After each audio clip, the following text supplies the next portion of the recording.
for our live play D&D Twitch show. I said podcast because we've been talking about it the whole time. We have been talking about podcasts. Do you know that's we get that question a lot, whether we're going to turn this into a podcast.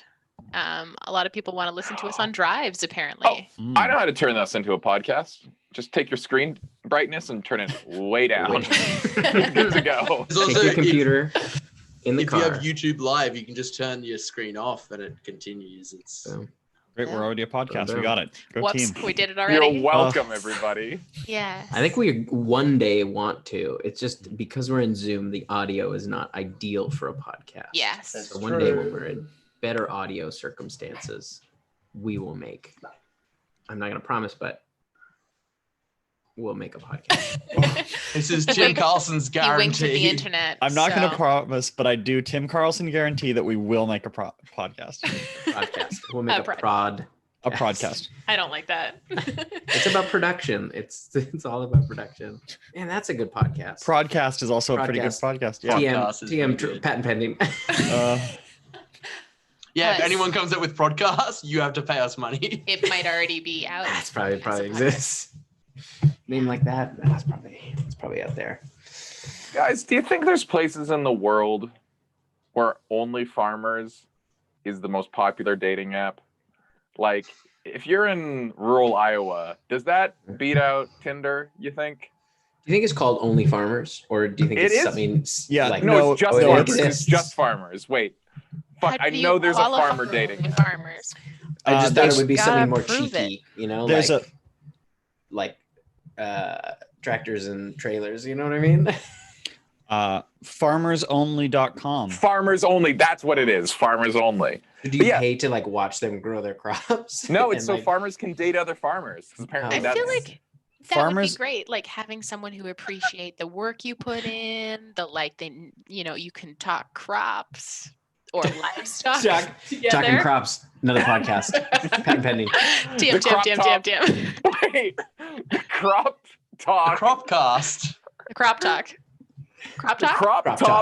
The crop talk is where you get three farmers together talking about their crops and they're all wearing crop tops. Surely crop talk is a thing. Surely. TM. If it's TM. not, TM. Farmersonly.com. City folks just don't get it. Oh my God. Does it legitimately say that? That's what it says. That's its tagline. Oh wow, this web design is bad. It's not good. It's not good. But I mean, to be fair, most early dating sites were the websites were City bad. folks just don't get it. I want a podcast that's about pod racing. And I want the word pod to be in the title of the podcast as many possible times. No.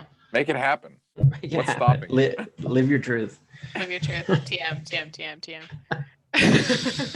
Okay. What about pod racing podcast where the person who is the protagonist has a broken arm and is in a cast, and we call it podcast cast. Also, it will be hosted on Podable, a platform for pod racing based podcasts. It's a big market. We're gonna have to compete with a lot lot of pod. No, we don't even need the dude in the cast because it's an ensemble show, and then you have the podcast cast. Unless the dude is in a cast, and then you have the cast. Oh my gosh! Oh my God! Cast of the podcast cast. When we interview the cast of the podcast cast, it would be the podcast cast. You are right. Should we roll that intro? Let's roll that intro. Would love that intro. Yeah.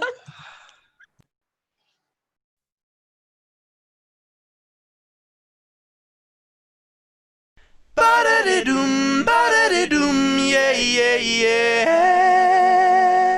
When you're stuck in quarantine and there's nothing on TV, come on down, come and see BlackwaterDnD.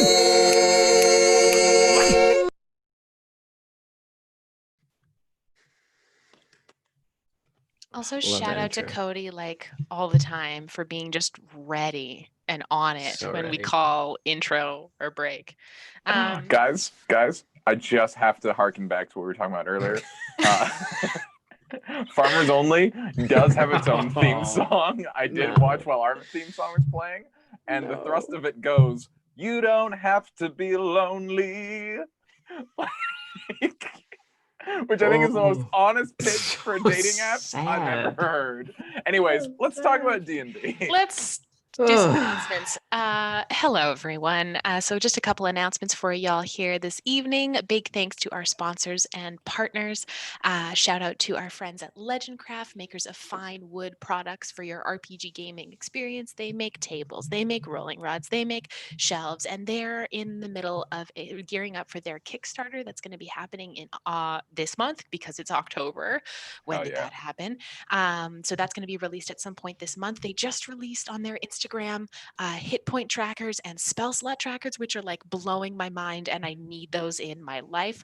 So head on over to their Instagram to check that out, and also check out the Vanguard Magnetic RPG privacy screen on Facebook. Join that group to be up to date with all of the things going on with them. Thank you to Silverwing Armory, makers of fine paper products for your lore keeping and campaign planning. You can head on over to their Instagram, which will link you to their Etsy store. And if you enter the code Blackwater at checkout, it is 10% off. Also, if you like anything at Legendcraft, enter the code Blackwater and it's 5% off. Thank you to those two wonderful folks for helping us do what we do here. A big thank you to our dice goddess, Keisha. She has released raw, uninked sets. So if you've ever wanted to finish dice and paint dice, head on over to her Instagram and you can go into her shop. She also has some spooky Halloween themed dice, so go and pick those up if that's something you want as well. And also Tiana, we love her very much. Also, it's her birthday in a couple days, so head on over to her Instagram and wish her happy birthday. Better yet, if you want some art for yourself or your D&D party, or maybe someone special coming up for a holiday, her commissions are still open, really reasonably priced, and she's so talented. Please message her on Instagram if that is something you want. Subscriptions. Prime Gaming, we offer big thanks to everyone who subscribes to us and helps support our show. We have some really amazing things in the works right now, and all of your subscriptions go directly to helping us put out content and create new things on our channel here. We've been streaming for over 6 months now, and it's been a wild ride, and we're so happy to be here doing this, and your subscriptions really help us do what we do. And your Prime Gaming subscriptions do not roll over every month because they're butts, but we love Amazon because they own Twitch. So we talk about this often on Chatwater.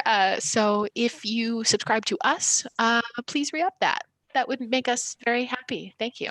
And there is Chatwater on Monday. Myself and Sean and Yanis will be continuing to talk about the Barmwitch arc. So if you missed last week's episode, never fear. We'll be offering a quick recap.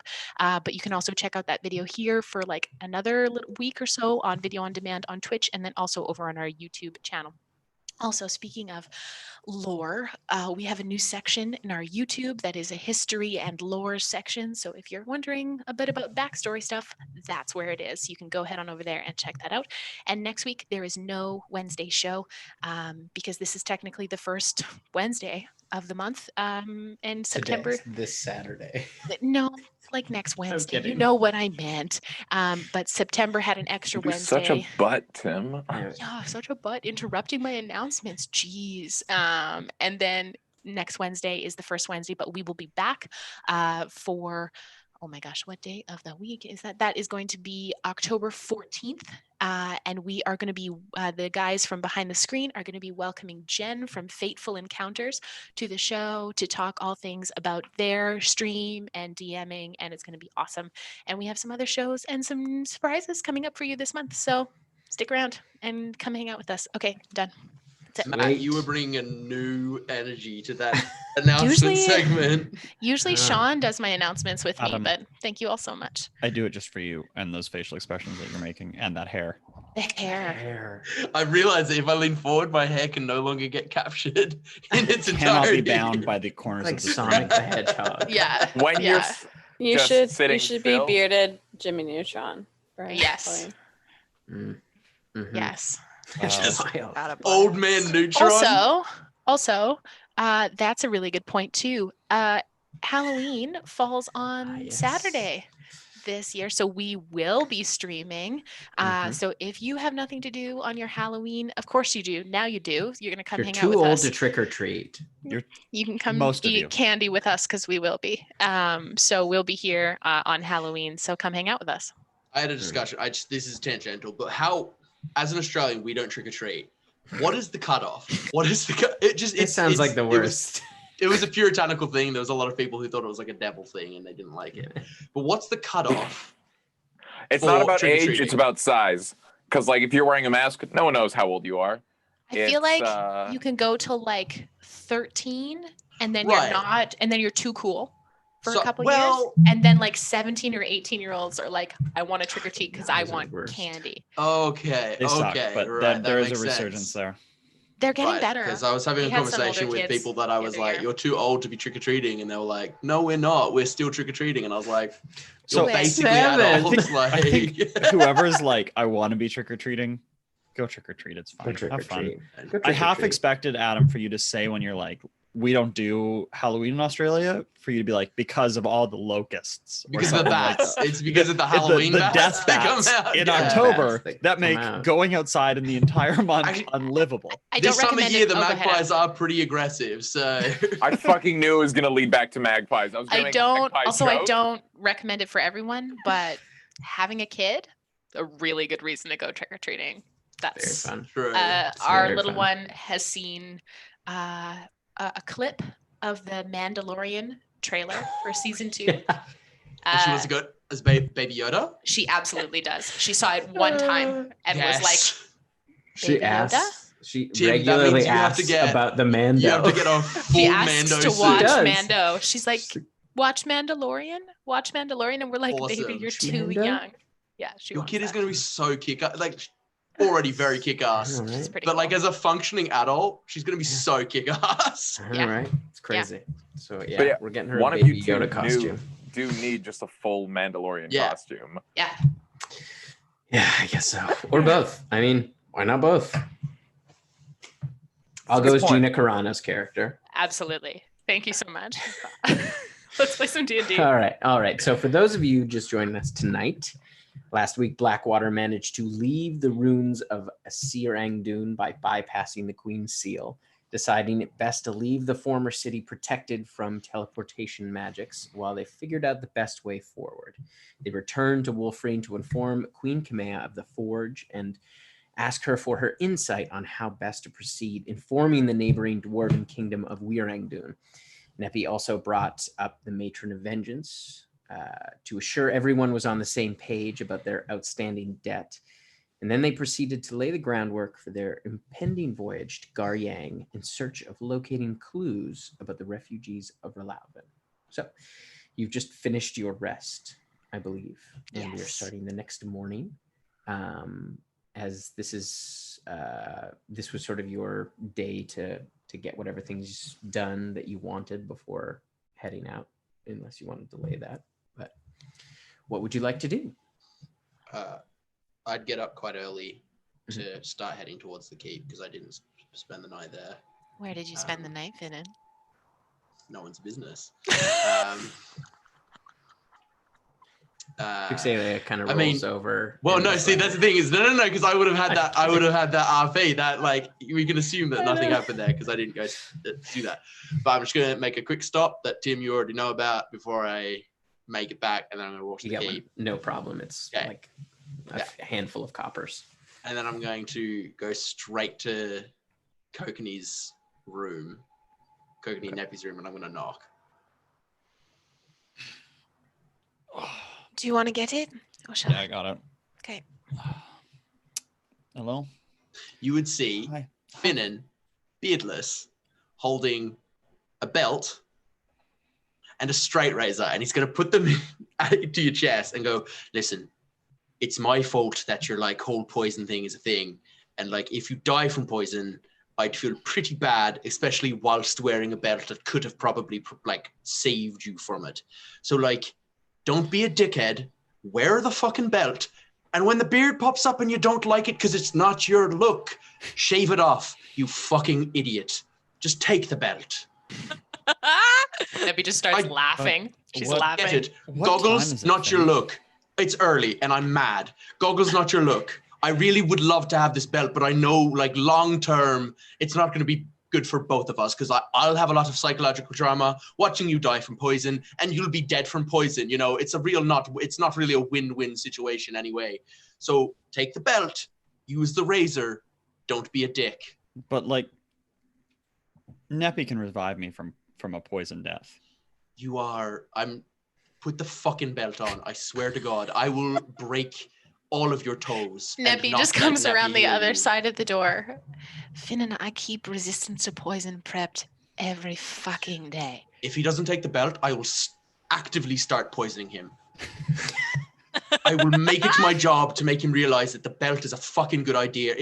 The fact that he doesn't want to wear it because he will grow a beard that can be shaved off. Like, I get the goggle things. Darling, he doesn't like wearing goggles. It's before morning prayers. Sure, I'm early.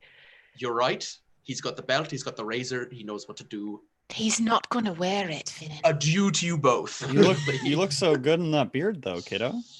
Yeah, but you look good alive and not choking on your own poison blood. So, but as I said priorly, we're functionally immortal from poison. So, because Neppy will just revive me.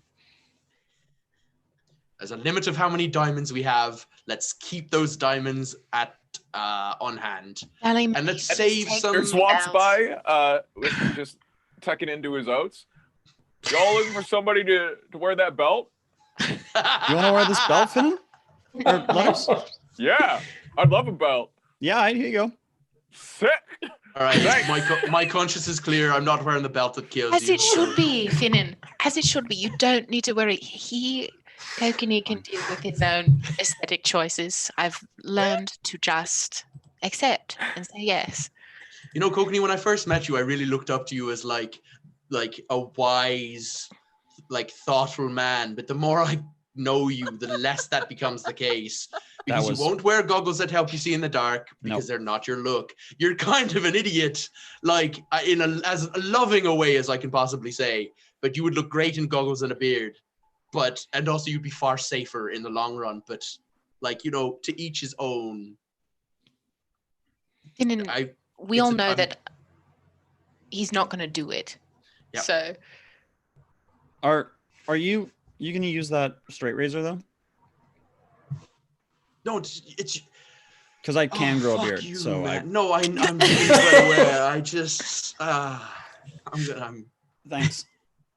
Letters, you want to go to the dwarf place and can we have a breakfast meeting in like half an hour downstairs? Yeah. Breakfast, right? So we go back in her room. This is great. Yeah, it's really strong. Thanks, Kokanee. Strong Kokanee and Matt overlap right there. Oh God. No problem. That beard will look great on you. Can't convince him to do anything. I don't think I've ever had this amount of bleed of just straight annoyance. Like I've been like upset by things. I've been saddened by things. I've never been this like palpably annoyed at a situation because of something that happened in D&D. Kokanee has basically two invincible shirts. now. This is unbelievable. For fuck's sake. Just Letters yelling that while we're all walking down for breakfast. Hey Yana, check out this belt. I wonder what my beard's gonna look like. Because I've already got. Wait. I'm sorry. Cool. Which item do you let go of to attune to it? Oh, I unattuned to the Caraxian shield because it's still a shield, even if you're not attuned to it. Fair enough. So we all gather for breakfast. All gather around for breakfast. So now that I would have, would Callie have come over? I wouldn't want to start without Callie. Oh, you're muted. You're muted, my dear. Yeah, I think eventually. How early are we talking? If we're talking early and then it's half an hour. Well, so Finn Callie's probably sleeping. I think Finn gets to pick the time because it's that time plus a half hour. So yeah. I think it would have been like 7. He would have left the house at 7, so he probably closer to 8:30 now. Yeah, Like 8:30. half hour combat. That's a decent time. Hallie's getting up, waking up. Kokanee will be down having a cup of coffee with just like such a nicely shaved face. Just a beautiful shave. Just pouring coffee for everybody as we get down. Class just eating one big rock. No. Right. Well, what is the plan for today? Over. First things first, we got to talk to her. Then Finin and myself going back to the Cyr Ang Dun, get the table, and another thing, right? 2 things. Yeah, the big Cersite thing, right? And the Cersite it thing. or take it. And then we'll meet you here tomorrow when I can teleport again. Right. Yeah. So tomorrow morning, you'll be back. Yeah. Right. Absolutely. So I think on our end today, Tova, winter clothes and supplies for everyone. And we need to find a way to get to Gar Yang. Because none of us have been there, correct? Oh. Right. So I have a couple thoughts on that. We might, well, we can charter a boat. That is one way for us. I know some good ones. Good. But it will be a long journey. It would likely be faster if we go from Svelen rather than Wolfreen, simply based on geography. Or my other thought is we go to the Temple of Cord. We've stayed there once overnight, and I wonder too if there would be, if anyone there has been to Gar Yang. I've heard some rumblings. I believe that their main temple is on Gar Yang. So if we have someone, we can give them the talisman, and I can bounce us up, and they can bounce us down. And I don't know, and that would be someone who's willing to go to Gar Yang to stay, because we wouldn't be coming back right away. I have a thought, and it might be not possible, but I think it's worth thinking about. Letters, your teleportation, you have to see the place, correct? No, I can have it described to me. It's just a very high chance of things going wrong. But we'll end up somewhere. Right, but you seeing it would be more helpful, right? Let me see.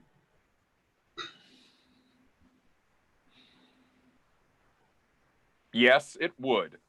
When you do that spell that allows us to share thoughts, I know we've done it before, but I don't quite remember it.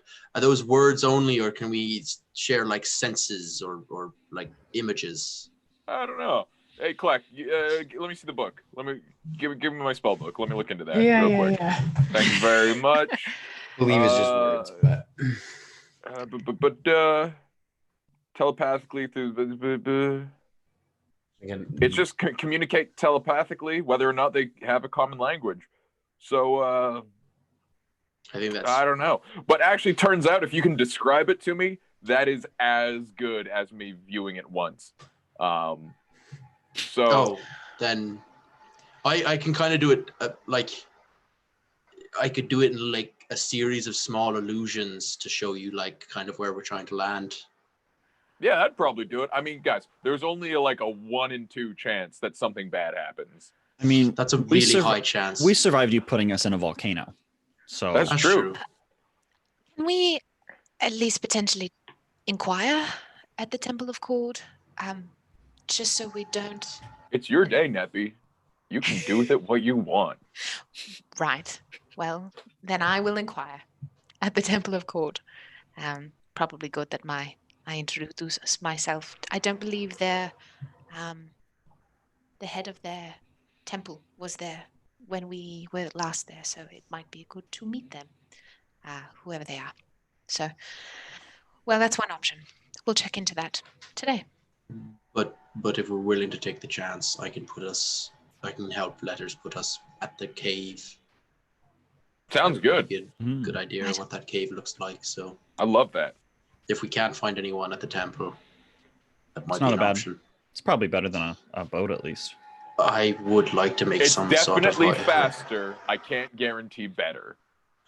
Also, when Letters and I go to to get the table, could I take the talisman just to save Letters a spell slot, so that the day we come back, he still has teleport?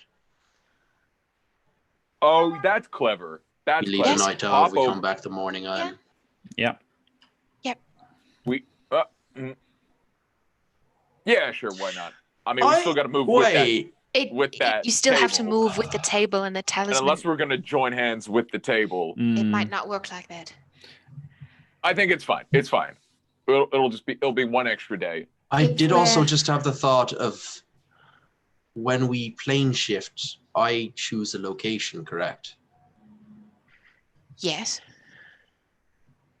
I could just plane shift us to the cave.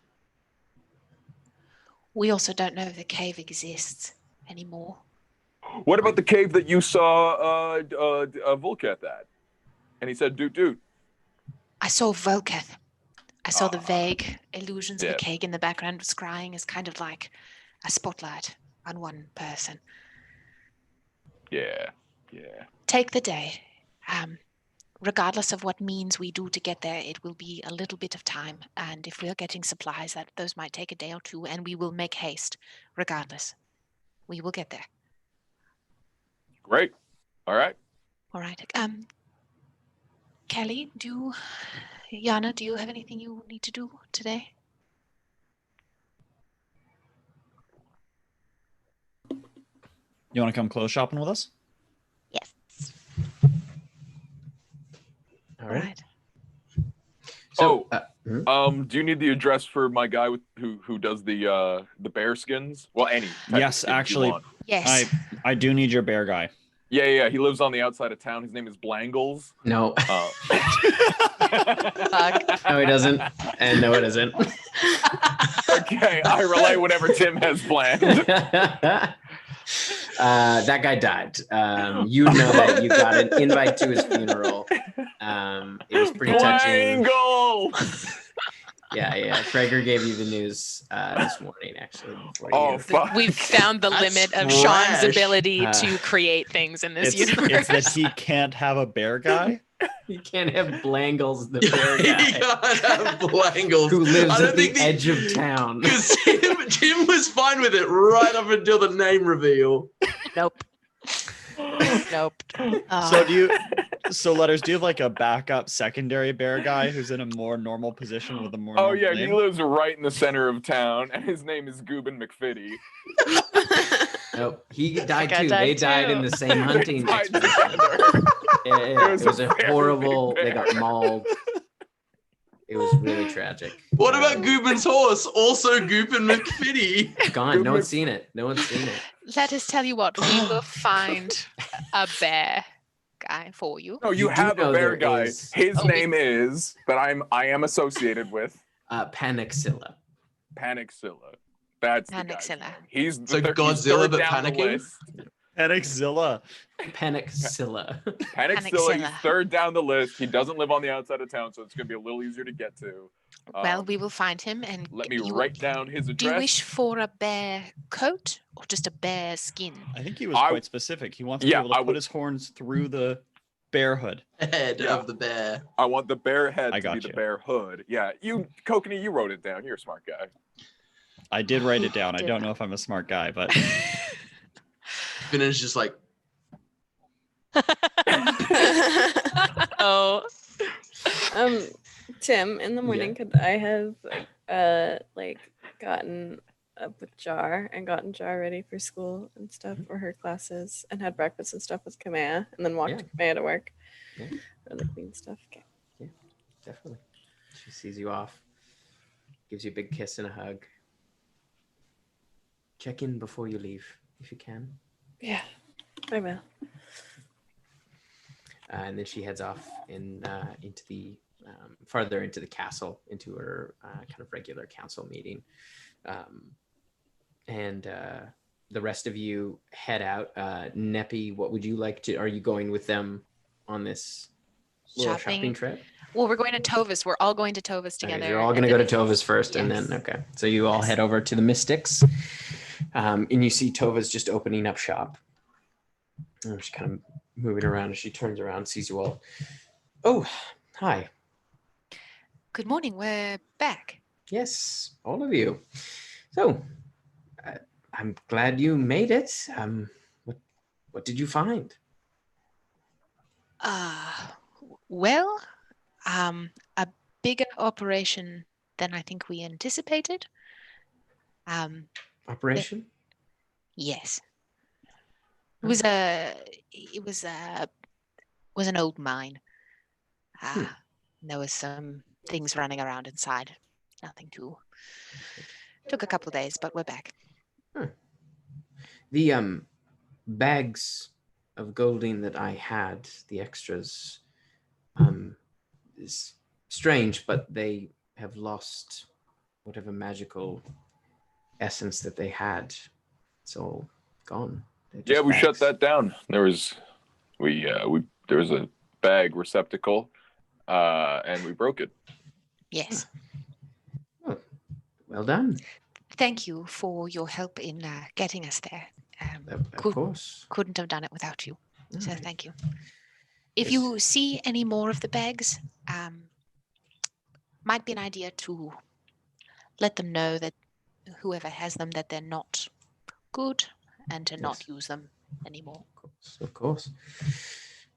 Well, is there anything else I can do for you? Or? Well, I think we came to look around shop. We're jetting off again soon. So if there's anything new you have in, we would love to see. We find ourselves with a bit of cash and ready to spend. Oh.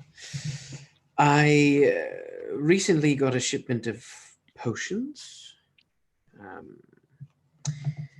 which you might find interesting. I'm a little bit low on items, unless there's something specific you're looking for. But I did get a few of these, and she pulls out kind of like a crate, and it's got 4 kind of large potion bottles. I have this. She pulls one out, and it's kind of like a clearish liquid, and it almost looks like there's feathers kind of floating, suspended in it. It's a potion of flying. It grants flying for 1 hour. It's just enough for one person. Right. I have a greater healing potion. I have a potion of water breathing. I look at Clack. Oh, I don't want to go underwater. No, but if you do, you just chug a... How do I chug it underwater, though? Dedication. Yeah, you're right. You better buy it. Yeah, we'll take the water breathing one for surezies.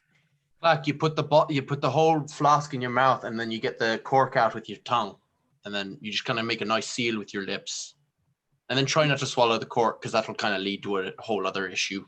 Oh, okay. Cork does make Clack a little gassy, so I mean. Yeah, I try to stay away from wood. It's really not my jam. Clack has a mouth that's powerful enough to eat stone comfortably. What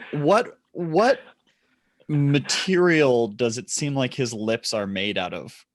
I'm just curious, like, I don't know about the idea of like they move like skin lips. Okay. But you're not sure. You've never kissed him. You don't. The phrase "skin lips" is possibly the worst thing you've said. Kiss Clack. See what it's like. This isn't Kokanee, because Kokanee can see what Clack's skin lips are made out of. They look like skin lips, but his skin is kind of a grayish. Len. His lips are like a little bit darker. Len, what were you saying? Nothing about skin lip. Callie wanted to know. Callie, this may be a dumb question, Clack, but can you eat glass? Can you eat glass? Yeah, I can. It's not my favorite. I find it very bland. Because you could just crunch the bottle. Yeah, and I just prefer sand. Like, I mean, if you're gonna eat glass, No, I just that's a prefer really raw, no, glass. What potion Callie's like saying it's is if you just slip that jar, like Oh, slip yeah. that vial in and you just crunch That's a on good down. idea. Treat it like it's a big old fruit I gusher. mean, I can't fit the whole thing in my mouth. You're obviously not trying hard enough. I'm not. Just I don't have hold a your huge thumbs mouth. and really go for it. We'll take the water breathing. All right, cool. Yes. And I also have, yeah, it's like Tova's like, okay. A potion of giant strength to heal giant strength. Will increase your strength for a period of time. How long? How much? I believe it's an hour. I mean, Callie, that's kind of you all over, isn't it? A little bit. How strong is hill giant strength? How strong is that? Is that stronger than me? It's not the strongest giant potion I've come across. It's a bit on the weaker side, but it still will make you more powerful than the average person. So take that as you will. Should we give that to Callie or Kokanee? That would make me, if it made me above a 16, it would make me twice as strong. It makes your strength 21. Oh, that would only be yes, my for an strength, hour. like a little bit. Oh, that's right. I'm as strong as a hill giant. Hell yeah. Do we get it just in case, or no? See, I want to get it, but for Yana. She could be so powerful. Very strong. What are you talking about? Yeah, but I want to see you as strong as a hill giant. Oh, that's Okay. strength. I could lift a lot of rocks that way. Or for Clack. I mean, I don't need it. I've lived a big boulder. I've survived 32 years being exceedingly weak, so. We will take the water breathing. Does anybody else want the fly? I mean, I'm good, but I'm okay. Oh, Katie. I do have one more thing. I'm not sure how much money you came into, so this may be a bit out of your price range, and I keep it in a secure location, as it is. Well, I've never come across anything like it before. It came to me through a collector of rare oddities. It's some kind of apparatus.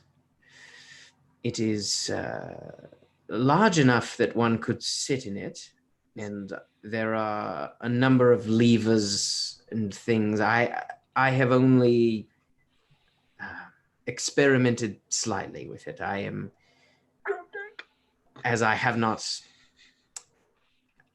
don't feel comfortable experimenting on my own with it, as it does seem rather powerful. But one couldn't go inside of this apparatus, and it almost looks like a lobster or a crab, kind of an armored shell. And there's sort of viewports you can see out of, but it moves, I know that much. And I believe you can move the claws as well, but How much is that? it is quite expensive. Try us. 300,000 gold pieces. oh, that is quite expensive. Quite expensive.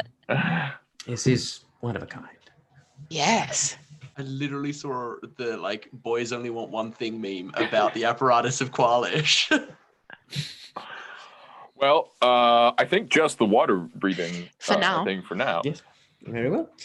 Let me see. I'll take a look in the back and see if I have anything else that might be of interest for you. Also, go ahead, Kelly. Do you have any sending stones, perhaps? Sending stones. Let me look. I don't think Jar's old enough for her own sending stone yet, Callie. I mean, I maybe don't give think that a she'd few be You're years. not her dad. That's true. I mean, wasn't Or very she really briefly wants Taryn her dad, kind of, and then that kind of ended badly. We're all her dad, I guess. Yeah, I think after Taryn died, it was just kind of Not Is that me. Adam saying that or Finin saying that? No, I'm like a distant cousin, but like from what you guys have told me, Taran kind of took to her quite slightly older sibling. Quite paternally. No, I think I'm like third, maybe fourth cousin, like twice removed, because I've met her maybe 3 times. Cockney had it right. I've talked to her about 15 words total, so. And you see Tova walks back out, just kind of waiting there as you're all talking. Yeah. And she does have kind of like a velvet bag. And she's also holding what looks like a javelin, but the ends are kind of shaped like lightning bolts. Okay. I do have another set of sending stones here, if you would like. I also have this that might be of interest. It's a javelin of lightning. Kelly. Oh, you like javelins. And you love lightning also. I do love both those things. Feels pretty on brand. Can I take both the javelin and the stone? Both, it will be 1,500 gold pieces. I have that. Wonderful. What's the water breathing for? The water breathing potion is 400 gold pieces. Okay, worth every penny. Tova, if you have a moment, I'd like to. Do you enchant things? I have a bit of enchanting experience. Some, not a lot. I'm wondering if you could potentially create something for me. Would be the thing that I talked to you about before, Tim. You kind of describe. I believe I may be able to make this. It will take a little bit of time for me to research the enchantment needed.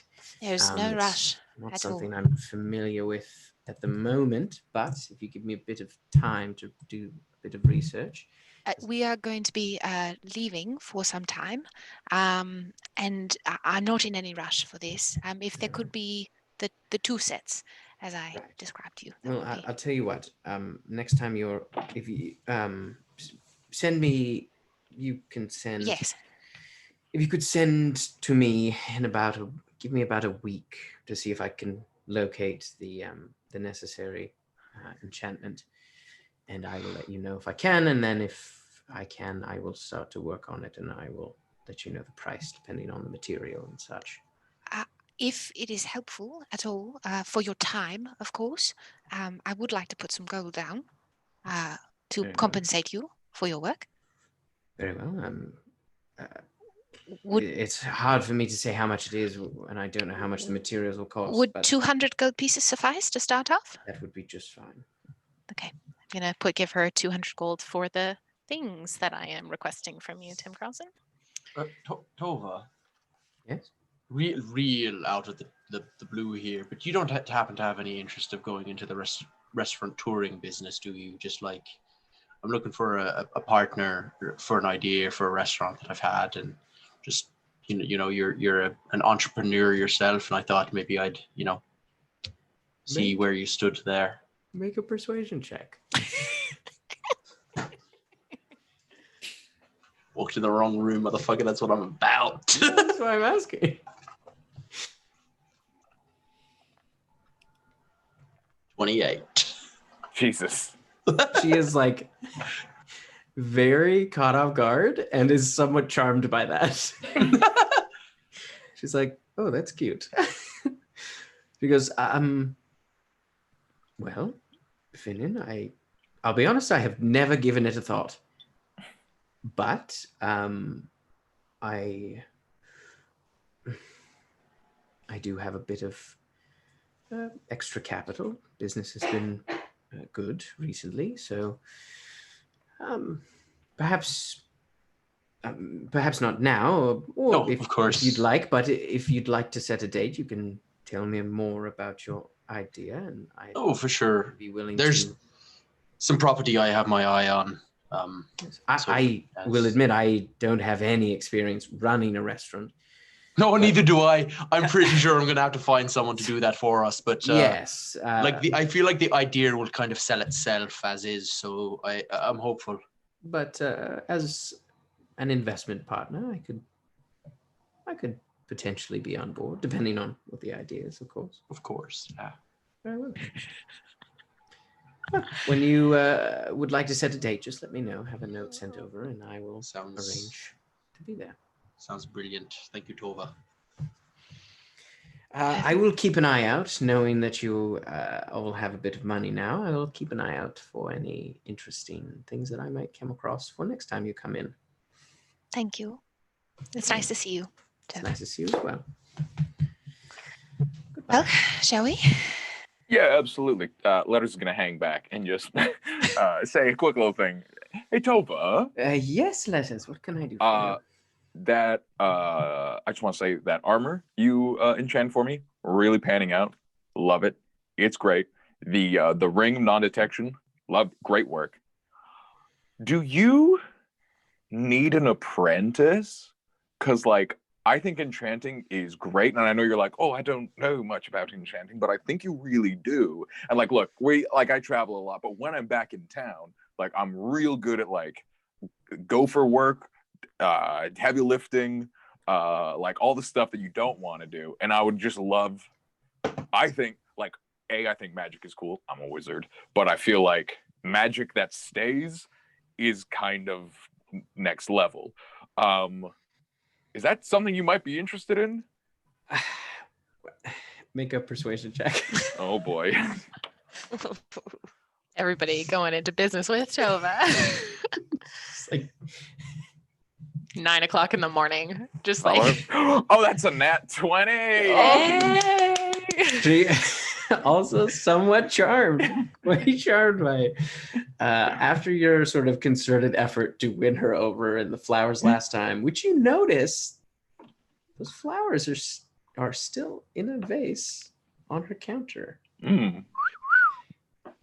Well, you're right. I am not terribly experienced, but I do know a few things, and I can tell that you are quite gifted with the arcane. Thank you. And yes, I could always use more help running errands and fetching things and the such. Well, I feel like, yeah, go ahead. Next time you are in town for an extended period of time, I don't really wish to take on an apprentice if you're going to be leaving every other day or week. I am leaving later today. Yes. Two, tell you what, off the top, you need anything fucking fancy and weird, you got a to-do list of stuff that's hard to get around the globe, let me know and I'll find it for you. And we can do it together to make it a thing. You don't know much about enchanting. I don't know much about enchanting. It'll be a real opportunity to grow together. Very well. That does sound like an intriguing proposition. So I will take you up on it. Let me know when you get back in town, and I will have some things prepared that I need that are a bit harder to find. Sounds great. I'll be back tomorrow morning. Sounds good. You want to get breakfast? I would love that. Okay, sounds good. All right, Finin, let's go to a different continent. It's the same continent. It's just farther north. Are you two taking the talisman? I mean, do we think it's worthwhile? Because like, well, couldn't you? How would Couldn't it you get tell? back? Sorry, Couldn't you talisman there and teleport back? you'd have it's to not- plane shift twice. Yeah. yeah, no. My plan would be to teleport in, get what we need, plane shift out, and then the Alright. next day plane shift back and save letters a spell slot. I think because of the table, it's going to be... I was thinking we could put our hands under the table, lift, and then like clasp hands through it. But like, if that's too It's a much, very large table. It's. If nobody is opposed, would I be able to hold the talisman for a bit? Yeah, because you want to see that preacher man. The leader of the Temple of Cord might be at the Temple of Cord here in the city, but if we are going to be potentially leaving for Gar Yang tomorrow or the next day, depending on travel, I would really like to pop over to Dresda to see Ace and Onyx, to see how my priestesses are getting on, and I can do the trip. up and down with a talisman, and then I can get myself home the same day. Yeah, super. Here, do me a favor. I'm not exactly sure how the Dresden Trading Company is going, but if you just want to pass on, he's just going to give you 750 gold pieces. Yes. You just want to pass on this capital. I know that's really important. To Blue Ribbon? Yeah, Blue Ribbon. Of course. Absolutely. I'll send my. Oh, and the also money and while the you're there, regards. if you just want to like look her up and down, you're going to Ace and Onyx. Yeah, send it along. Would you like me to pass on perhaps a note to her Yeah, have your people talk to my people. for Blue Ribbon? I'm asking if you would like me to Yeah. pass. No, just it's from Letter. Look, we gotta go. Okay, have a good day. Letters. Be like, look, I'll send her and be like, you got money come in. I hope things are going well. I'll maybe check in tomorrow. Who knows? I've got so many businesses. Please be safe on your trip. No promises. Hey, Finin, you want to go? Yeah, let's do it. All right. Zimzelabim. And we teleport. Back to the cave. All right, so you head to the cave. The rest of you, are you heading over to the tailor? Clack came with us, correct? Of course. Yeah, I did. Unless we say that Clack and I split up, we must always assume that Clack and I are together. Let's you want to go to Letters' fur guy? I mean, we should at least. I'm very curious at this Great. point. Third best, the fur guy. Let's go. Third I guess best now bear. first best. The fact that there was 3 of them in Wolverine is so fun. Oh, 2 of them died. Horrific death. Yeah, Were they related at all? Like, Yeah, no, were they the were pets out related? on a Oh, they were hunting together. expedition, and they were killed. They were kind They of were also brothers. Long lost. So you're saying that the Singles and third Googan guy, McFitty. the third guy had a lot to gain by the death of the other 2. Yeah, it seems almost We should suspicious. investigate this. Absolutely. That's what we Side should do right now. quest! Anyway, The only that's where game we in go. town now. Now he has a monopoly. You Panic. head over. Zilla? Paniczilla. Paniczilla? Panookzilla. Paniczilla. Far more destructive than Godzilla because I know. he's just so panicked. Not Zilla. Scylla. Paniczilla. Got it. Panookzilla. Got it. So you head over to a shop in Tuckton called the Windswept Hides. And inside, you see it's a beautiful shop. It's kind of painted in like gold and blue. And inside, you kind of are immediately sort of hit with like the smell of leather and tanning hide. It's pretty potent. And you see there's an older man wearing a sealskin vest and a fine black cotton shirt. He's got short black hair and kind of sun-kissed tan skin and just like wisps of a mustache and like deep crow's feet. And you can see there's like a number of racks of like beautiful furs. There's like most of the right-hand side is like furs. Most of the left-hand side you can see is kind of worked leather. And you can see he's like currently kind of bent over like a long table, and he's got like a bone needle, and he's like sewing some pretty thick thread through like several pieces of leather as he kind of looks up. Mr. Silla? Yes. Good morning. We're looking for a bear pelt. What kind of bear do you need? Polar bear, ideally. Ah, yes, very well. He kind of like straightens up and his back cracks, and he kind of walks over to one of the racks, and you can see he kind of pulls it aside and kind of starts pushing through, and you see just like a number of pelts kind of push by, and then he kind of like pulls. You can see him kind of pull out, and he pulls out a massive polar bear fur, like it's entirely intact. Here we are. Wow, outstanding. Yes. What So- specifications did he give, darling?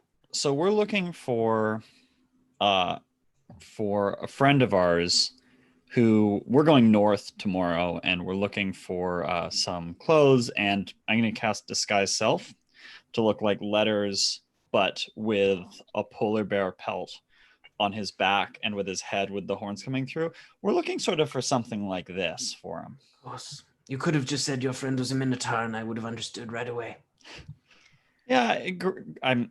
But I appreciate it. You're going to have to stay like that while I take your measurements. That's fine. Okay. Please remove the coat. I cast disguise self again to look like Letters without the coat. You see, kind of like pulls out, and he like so delicately works around the illusion. Like he's like going very, very slowly, and he needs like your help, Neppy, to kind of hold it in place. And he's just like, please, if you would. Of course. Thank you. He kind of takes all the measurements. Very well. I should have it ready by this evening. Outstanding. Do you have capacity to do some other projects, perhaps before tomorrow or the next day? What do you need? I would pull out my felt coat that I'd have. Perhaps fur-lined within the hood, and the sleeves, as well as the more like a weight, fortify it a bit, make it a bit warmer. Yes. But I'm thinking merino wool for the liner, and perhaps sable for the arms. That sounds wonderful. Black, preferably. Black sable. Yes, of course. Yes, with the coat. So I would pass him my coat that is like what the Amake would think Wolfar would need for the cold, and ask him to... It's a good thing you came to me. You would be very cold if you just wore this. I am from the desert. Finely crafted, but so cold. Thank you, sir. I appreciate it. And what would be the price for this, as well as the bear? It'll be 900 gold pieces. Each? No, for the pair. Oh, that's fine. Excellent. Well, we've got a couple other pieces we need. Yes. Now, I've got a little bit more openness on this because, and I'll disguise self to look like Finin. Very well. Okay. This is my friend Finin. I'm thinking something like black, and if you can put like stars on it or something. I don't know if moons. Something evocative of twilight. Spooky. Twilight. Sort of brooding. Very well. You want this for tomorrow morning? Yep. That would be great if you could do that. I can stay up all night. It just will be more money. I feel like this is where in the movie of Blackwater it cuts back to me saying to Kokanee yet last week, something simple.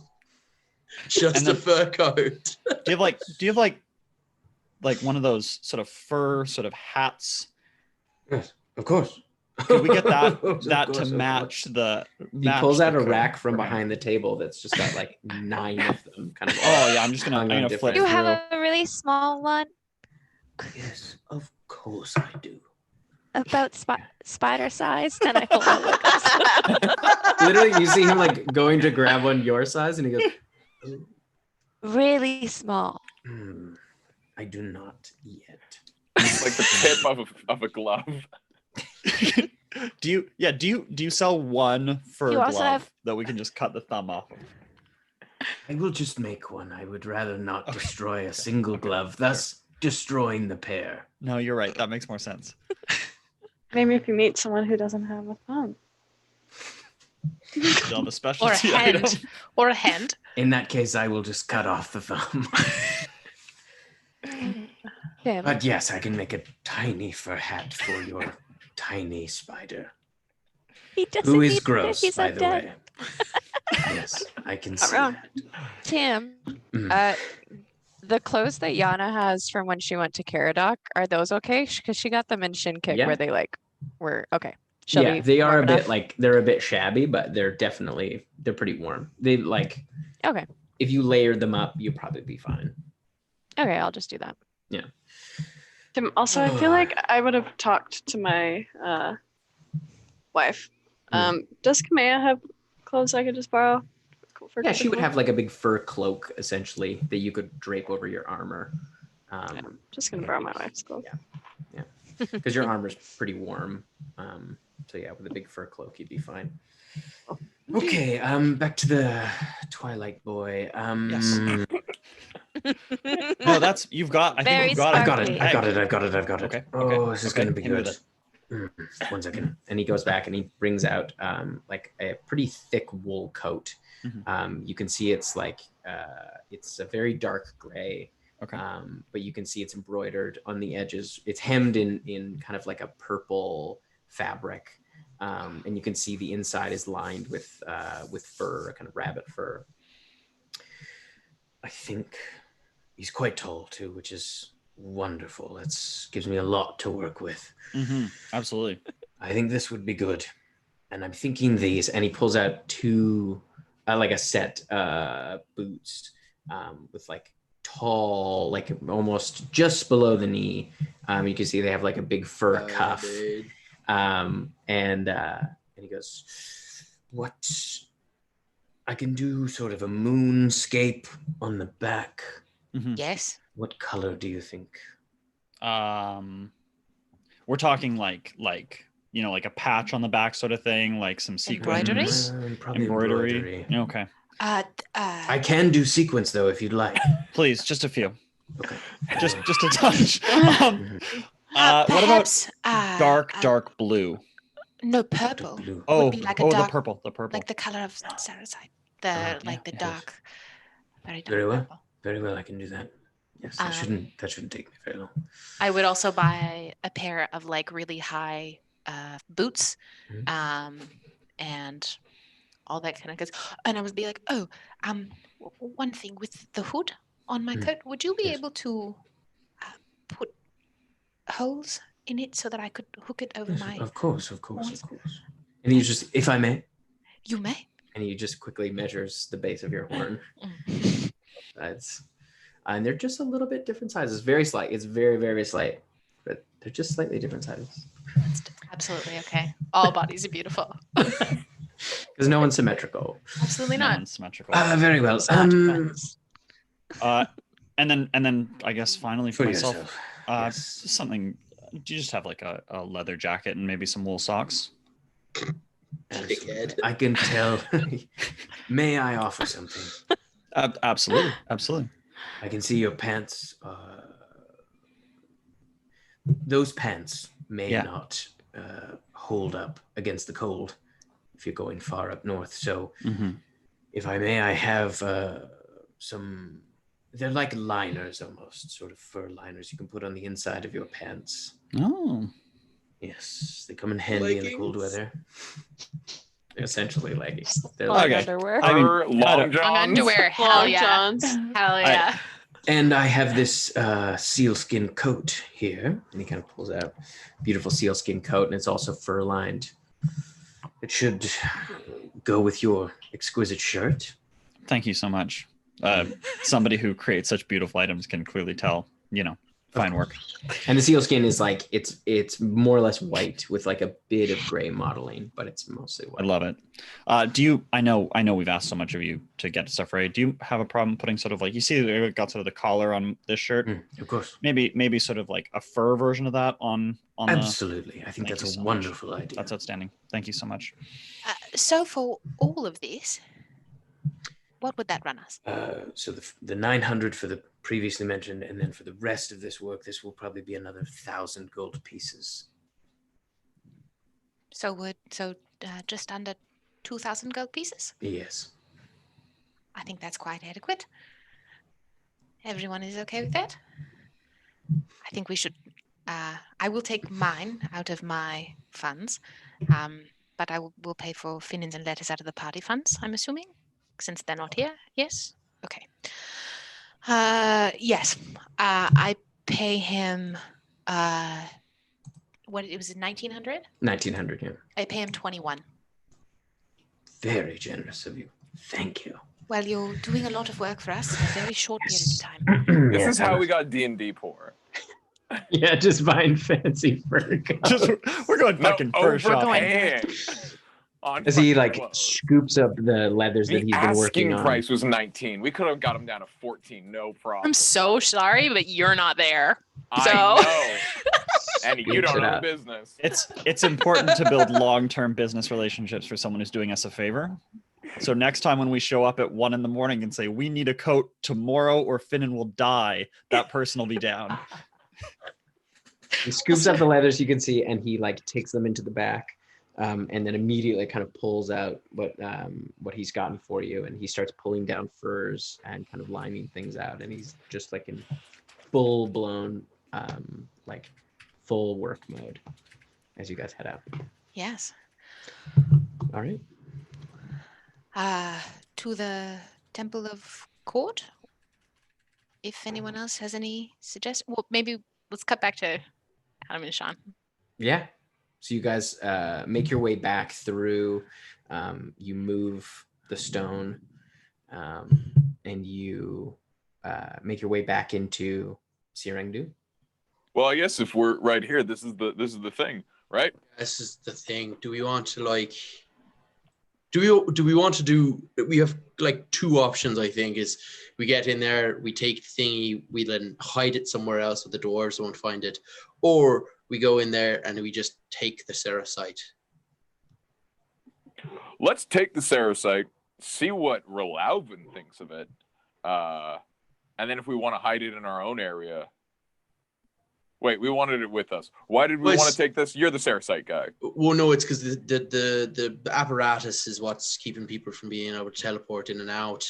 So do we want to disrupt this and dismantle the apparatus and take the Cerasite, or do we want to keep the apparatus running and hide it somewhere within the city so that the dwarves don't find it? I say we keep it hidden. We give it to Magrin, right? Or do we find someone very cheeky, sneaky to hide it? Because we could do that. I was thinking just stone shape under the big pillar, put it under that, and then seal it off, like is here. Yeah, let's do it. All right, sweet. I also wouldn't say no to having a Cerasite piece this big, because like I could probably do some stuff with it. But are we worried about people teleporting in and out of the city? I feel like that ship might have sailed just because we're opening the front doors. Well, people will still have to walk in, which is good. Yeah, but then like they'll be able to teleport. They'll be able to do what we do effectively, is teleport just outside. And so this is true, but that means it. Look, I think we'll put it where we know it is, and if it's still a problem, we'll let Rolauven sniff it. And if he sniffs it, he's like, "Oh, this is some good stuff." Then we'll give it to Rolauven. He can make something happen with it. But otherwise, we just hide it until at a later date. But as far as I'm concerned, this is keeping Magrin reasonably safe. And if we're like, oh, Cyr Ang Dun is like populated again by the good guys, then we can take it out so we can teleport easier. Right? All right. Yeah. I would love to stone shape to like sort of make a tunnel into the rock. Right in the center. You go to stone shape and you can see. I'll have you make an Arcana check for me, please. Ooh, yummy. Arcana 21. Okay, so you feel like having stone shaped things before. There is usually no resistance. You can feel it's almost as if the stone is resisting you as you're opening it. You do manage to open it, but not very much. It's sort of like you get this window into where the device is. That's probably about maybe 1.5 feet by about 1.5 feet. As you can feel like the stone almost resisting it. Ooh, grab it. It might close up again. My hand through. Reach in. You grab the device. It's fairly large, and it's sort of shaped like almost like a teardrop. So you have to kind of maneuver it a little bit, but you do manage to kind of slide it out. And just as you get it out, you see the stone kind of press back in. And you can see the whole thing is as if like it's almost as if you had like a cylinder of metal rods, like kind of all kind of dotted around, and then you like twisted it into like a teardrop shape. But you can see that it is almost like an ivory color. It's similar to your staff, and there is kind of like every like fifth ivory rod there is a maybe obsidian. You're not exactly sure with the black, but it actually almost looks like black metal. It's like colored like obsidian, but it looks metallic almost. kind of closed up. So you can see there is kind of this radiant purple glow coming through, but it's not, you're not exactly sure how the device opens up. Relauven, is there some sort of significance to this white material and black material? I believe it was a material that the Illyrians had crafted to contain shards of Cerasite when they harnessed it for other means. I'm sorry, it's a bit of a fog, but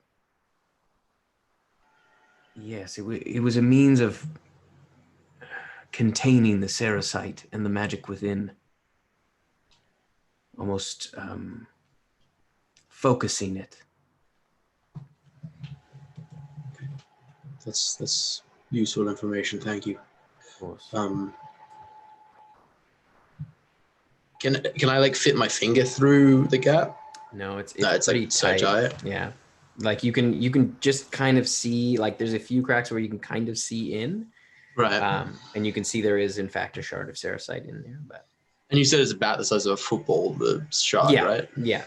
Oh, and the whole device is probably like it's pretty big. It's probably about 1.5 feet high, and probably about 10-12 inches wide. Well, do you want to take it maybe to Magrin, see what we can do with it? Yeah, I'd love to see Magrin. Let's do it. Alvin, just while we walk to Magrin, this material, it's the white material, it's like a metal, correct? Yes. Do you know where I might find more of that? It was made in the cities of Illyria, but it was abundant in where I came from. I do not remember what the continent was called. Okay. I'm just thinking about, that very cool sword that I want to make. Might be good to put this metal in. Yes. Are you okay? Do you seem troubled by the fact that you can't remember the continent's name? No, it's strange. It feels like I can feel that the memory is missing. It's as if I know that I should know, but I can't access it. It's like it's been taken from you. Yes. We'll get it back. Thank you. I agree, Relauven. We indeed.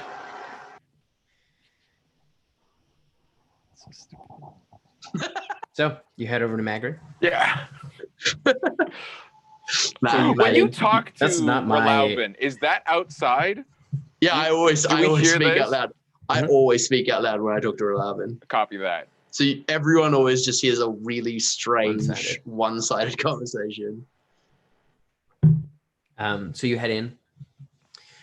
You can see she's there with Golar. They're in the middle of having some tea when you arrive. How's it going? Oh, hi. Here, what? The table, isn't it? Eh? We came to get the table, but also look the what we found. And I hold up the football. Oh, you hold up the found it. Yeah, we opened up the rock that was keeping everybody sealed in. So now we just have this. It's incredible. Yeah. What are you gonna do with it? Well, we were is it still on? Yeah. Yeah, and I wanted to talk to you about that because like the gates to the city are going to be open pretty soon. Right. And like, do you want this to stay activated to stay safer maybe so that people can't teleport into here? Or do you feel like with the gates opening that it's basically a waste of a large piece of Cerasite? You're probably, I mean, I don't know who would teleport here anyways. Because I see this as a double win, because if we can find a way to open this device, I think I've provided you with the metal I need for the sword, and I get a large piece of Saracite from the deal as well. Right. So do you have any ideas of how to maybe open this? I can take a look. Right. Yeah, take a gander. If she's gonna make like some sort of smith's check, could I help her? Because I'm proficient in smith's tools. Yeah, so I'd like to help her in that. It's still words. She kind of goes like, yeah, right. Kind of moving it. She kind of you see her take kind of like an artisan's hammer, and she's sort of like, ding, ding, ding, ding. I gotta be honest, I have no idea. I can't make heads or tails of the writing on it, and I don't really understand. It's not Dwarven. It's unlike anything I've ever seen before. I think it's Illyrian. Letters. Yeah. Would you be able to dispel magic on it for a second? There's a chance. I'll give her a shot. Boom, dispel magic. Let's roll them bones. That's not going to do it. I'm going to do it again. That's also not going to do it. I'm going to do it again. She's like, oh, give me 1 second. It's a very, very strong little guy here. Fuck a dog. All right. One more time. Easy Letters is sweating. There's like a little bit of blood. Didn't the last time we attempted to dispel magic on something multiple times, it exploded? It's okay, bud. No, it's all right. I'm getting there. It's fine. No, it was because it was a magical trap. Yeah, that's going to be 19. Okay. 19 sound. That'll do it. After Letters just like going at it, you see like this sort of cumulative bombardment of dispelling. Like you can see as the like final one goes off, you can see the whole thing kind of twists almost just ever so slightly and lowers. So it's like the cracks between each rod kind of open up as it sinks down. And you can see also put some physical force behind the twisting as well. Yeah, they like it's the metal bends like bread. Like it's it looks like it's soft, like it's totally pliable. It just like it's you've never seen anything like it. It's like and you can see the Saracite is sort of hovering there, and the light totally drains from it. Like it's sort of just a dull purple. I'll grab the Saracite. You take it out. Does the light come back like it did when we first dispelled, or is it? The light is out. Okay, it's good to know. It does not come back. I think we. And it just you see the device just remains set down like that. I think we might have just turned it off. I think turning it off, we needed to get the device and dispel magic on it. I remember, I think Yana or Callie did the magic dispelling on the like big stone, and I think that might have been the problem. They weren't like dispelling the source. Shit. Wait a second. This bad boy magnifies magic? I think so, yeah. If we were to cast like a fireball through this device, we would get like a sun that we could fire at our enemies. Look, we're spending a day here anyways. The table isn't going anywhere. Give me just like a day to like look at this and see what I can come up with. Oh wait, I mean, does Relauven get anything from that big old piece? I assume, Relauven, this is just a very big piece and you like it, right? Yes. This is going to be pretty hard to charge up though, isn't it? Yes. Yeah. And like you see, like you kind of see like a flicker of a vision as your eyes like kind of tunnel out for just a second as you see a vision of these massive ships moving through the sky. Huge rings of purple energy around them as like clouds kind of like as they're sort of dipping through the clouds. You see 3, 4, 5 of them kind of fly by you as you're almost suspended in the air. You can feel the wind blow across your face as you see elven soldiers lining the side. And you can see in the center of these massive ships, huge shards of sericite, almost 3 feet high, 2.5 feet across, in these kind of large cages made of that same material. And then you kind of come back into the room. So I think what these do, they enhance enchantments. Oh, that's sick. I'm learning enchantment. So what I just saw kind of via vision was ships that could fly, held aloft by sericite, the size, like 3 feet in size. Oh, great. So a piece this big might not be able to do that, but probably could do some pretty wild things. Maybe not a floating ship, but if we were to attach it to like a wagon or something, we could probably get some good zip on that, huh? Yeah. Or just a saddle. Well, no, I was also thinking if we want Wulfrine or Dresda to remain, I feel like maybe Dresda is a good choice just because like it had literal hell right kind of up inside it. If I put this back and charge it, Neppy could hallow. She could hallow an entire city. Huh. Wild. Yeah, tell you what. Leave it with me for a day. Let me see what I can come up with. I'll just chill here with Golar and Magran. I will need to charge it if I can. I don't even know if I'll be able to, but that's what I'm saying. Let me take a look at it. Let me pound my head against this thing, not literally because it's very fragile. It's like bread. And see what we see, right? As you hold it, the metal is hard as any metal you've held. I was like bread a second ago. That was wild. Magic is crazy. Yeah, I mean, we're here for a day anyways. Yeah, let me have a gander and we'll see. My 7th level spell slot. Okay. Into the crystal. What spell are you casting into it? I can only cast one. It's Biting Shadow. Clouds and Shadows. Yeah. So you see it like you like focus your mind and you. I would step out of the forge as well. You see the shards like begins to glow, and kind of it holds sort of a purple radiance. My worry is, Letters, that if I put this in the device, it might create a very powerful shadow that like encapsulates the entire city. Yeah, that's not the spell I would have gone with.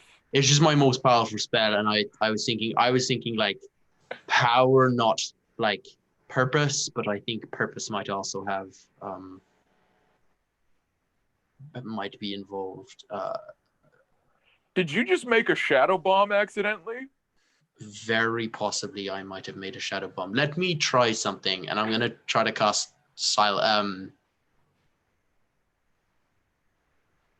I going to cast into this? I'm going to cast Pass Without Trace into it. Wait, does that make it pass without a trace now, or is it pass without a shadowy trace? I don't know. All I asked you, Finin, was to let me look at it. I feel like this is not how the scientific process goes. As you pass without a trace is a what level spell? For me, it would be 5th level. 5th level. Because everything gets scaled up to 5th. Right. So as you like cast the magic in, you see the shard begins to glow very, very brightly, and you can feel it vibrating in your hands. I need you to make a dexterity saving throw. Uh-oh. 20, dirty 20. So you manage to you feel the whole thing starting to crack in your hands, and you manage to dive behind a stone as the whole thing shatters into about 20 pieces. God fucking damn it, Finin! all I asked was a goddamn day. What the fuck? I was just why I understand why you're mad, but like this is something that like why am I not allowed to experiment with it as well? Oh my god. Because maybe if I looked at it, I could have ascertained, like, just like an identify, like. No, you're right. I've looked at Cyr's site that's uncharged with detect magic. It's not magical. I mean, I apologize. I see that you're annoyed, but I'm okay. Yeah. All right. I'm gonna pick up one of the shards and cast silent image into it. You see it kind of glows. Right. You think that thing here? We'll put. Let's try something. Which silent image did you put into that thing? What image did you have specifically? Just a wall. All right, I'm gonna well, if we're fucking in this deep, I'm gonna put the wall image shard into the magnifier, and I guess point it at somewhere where there isn't a wall. You see, it doesn't close; it just stays open. All right, well, I'm gonna take this, and I'm gonna look at it for a day, and I'll see what I can find out. And yeah, I'll hang out in the fucking place where we found the dirty, smutty book. Okay. That's where I'll spend my time. Okay.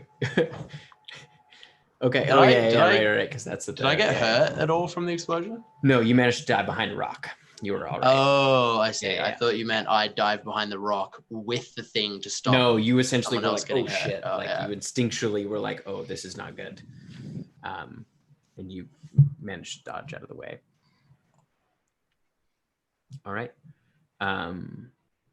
Is there anything else you wanted to do, Finin, before we jump back over to everyone else? I would just talk to Margaret about the sword. Just okay, put plans together. As you come over, she kind of like puts a hand on your shoulder. She goes, I've done that too. It's a new material. It's hard to know what they're gonna do, and who knows. That shard was probably under a lot of pressure for a long time. If it's been holding that one spell for so long. Don't worry about it. Thanks, Margaret. All right. So we will jump back to everybody else in Wolfreen at the moment. Is there anything else you'd like to do before we kind of jump ahead to the next day when the guys return? I would like to visit the Temple of Cord to perhaps inquire there, unless anyone has any objections or any better thoughts. Let's go. All right. So you head over to the Temple of Cord. And Tim, so as not to make a fool of myself, what would I know about the structure of their temple? Because we stayed there for a night, like 2 years ago, or no, a year and a half ago. And what would I know about the structure of their religion? Yeah, you would know it like kind of a baseline, just because being living in Temple Philenis and having the archives and stuff like that available to you, you would know kind of the basic structure. You would know that the like religion to Cord is kind of led by three archons. The Eye of the Storm, the Horn of War, and the Breaker of Will. You don't know who they are. You don't have records of who they might be. And you would know that they're like one of their larger temples. You're not exactly sure if it's their kind of primary temple or is in Gar Yang. And you would have heard the name of the kind of you would know one of the archons because you're in Wolfreen. You know one of the archons resides there. That's Ram, the Eye of the Storm, but you've never met them. I would relay that information to the group. So I don't know if we can just go and simply request an audience with Ram, but I can imagine that might be a good place to start. All right. So yeah, we head over and go do that. All right. So you head in, and you can see there are a number of like acolytes kind of training down in the like kind of sand pit in the center. You can see a familiar sight. There's Ura Blazik, who you met at the Gods Brawl. You can see she's kind of off to the side, kind of directing some of them. She looks a lot more focused than you last saw. A lot more sober? Yeah, much more sober. And you can see there is like the steps that kind of go on either side up to the upper balcony. And then also they look like they kind of go in behind kind of the main. There is like a statue to cord you can see. Because if I remember this, it's like there's kind of like an open courtyard area in the center, stairs up, rooms around, and then up to the roof. Yeah. Right? Yeah. Okay. So I would go over to someone who looked maybe to Ura. Yeah. You see like I would have seen her on like an acolyte. And as you walk up, you can hear like she's like, 1 second. Yeah. And then she like you can see she kind of like directs one of the acolytes, and then it kind of comes over. High Priestess. It's nice to see you again. Better on a standing than on a medical table. So bad. You fought well that day. We come here to the Temple of Cord with a bit of a strange request. I have heard that the Eye of the Storm has returned. Ram. Yes. I'm wondering if we may have an audience with them. I will ask. She kind of heads out behind the statue, and probably about 15-20 minutes go by.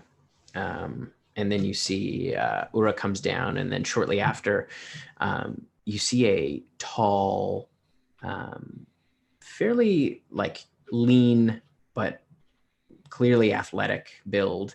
They have kind of almost grayish skin, a long braid of like silver hair that comes down the back. As they walk towards you, you can see they're wearing kind of like black linens, and their eyes are completely cloudy, but every so often you just kind of catch a flicker of yellow through them. Would I have seen anyone like them before? Who's all there? Myself. I think we're all here. You're all there? Yeah. No, not necessarily. No. There's something about it. You're not exactly sure. You're having a hard time putting your finger on it. Callie, I'll have you make a perception check.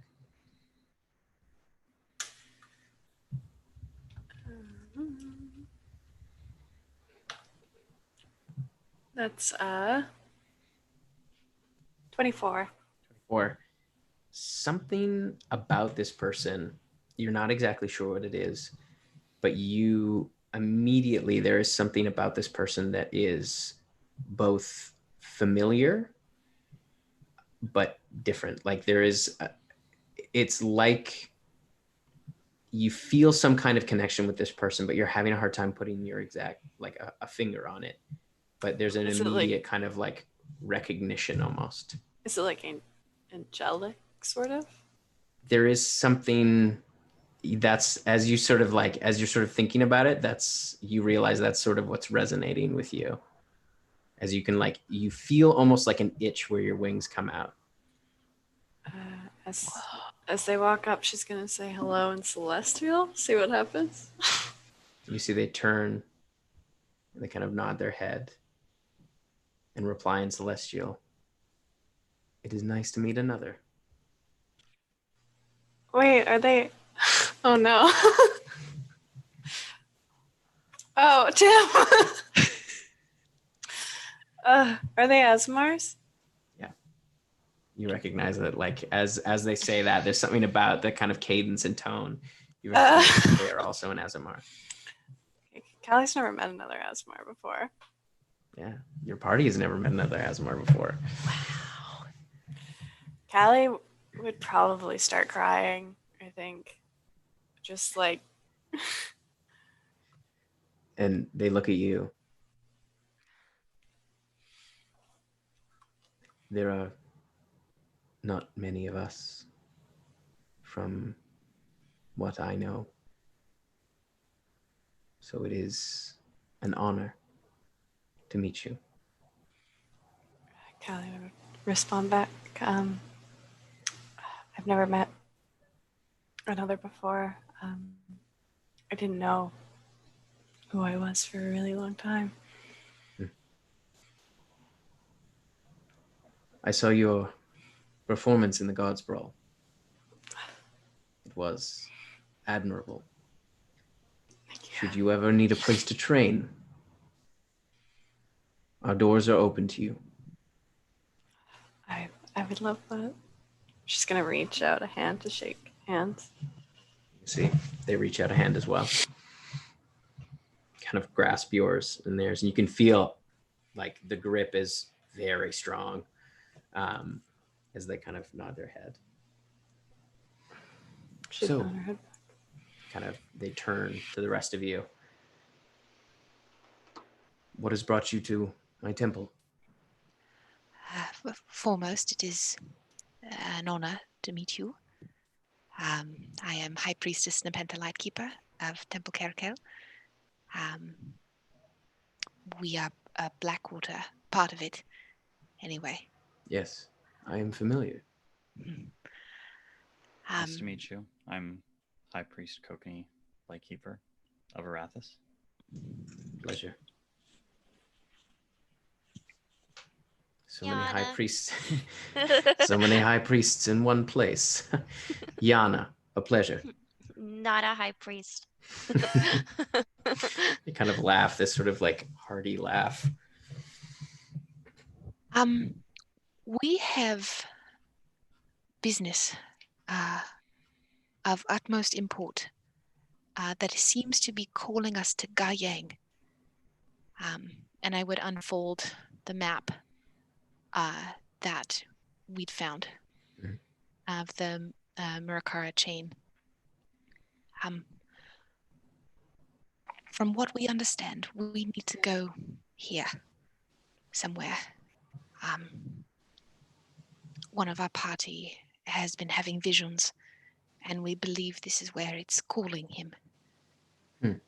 And it is a long shot, and a very, very large favor to ask. We have the ability to travel over plains. It makes long distances of travel exceedingly fast. However, we have never been to Gar Yang. None of us have. We could teleport there, but it potentially leaves us open to the middle of what I would assume would be a glacier. And if I do not know how if there are pilgrimages or if any of your order spend time, I know there is a temple to Cord in Gar Yang. Yes. That if anyone was willing to go or was planning to go and was in the midst of arranging travel, we would be honored to accompany them. They would need to have been there, yes? Yes. Once before. To my knowledge, I am the only one who has been there. I understand. It is a great distance. It is.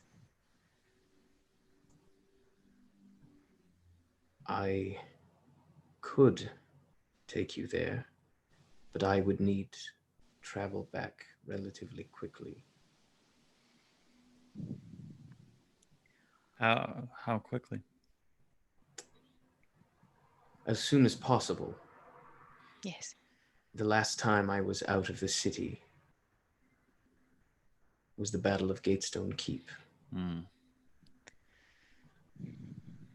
I had been lured away.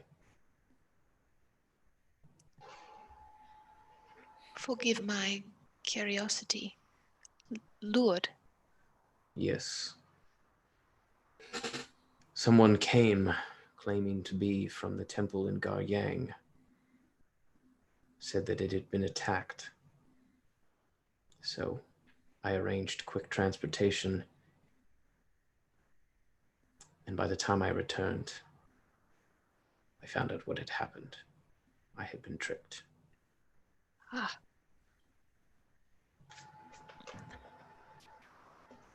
Right. Well, we could. It would make for... It would take a night. We could get you there for you to get us there. I can take you back. And then I would have to travel back the next day. It would take 3 days, I think. 1 day to get us there, recharge, get back, recharge, and again. That's what I would need to take you there, but I could take you to the Storm Warden. The Storm Warden? It is the temple to Gord there. Ah. And how far is it from here? By boat? From the Murakara chain, where we may need to go. I believe the Murakara chain is up north. Right. You would have to travel. You have 2 options. It is likely that the inlet is frozen, so you could travel over the ice, or you could travel through the mountains. The ice will be faster, but naturally comes potentially more danger. But it is open, or through the mountains, which would take you a bit longer. At least several weeks.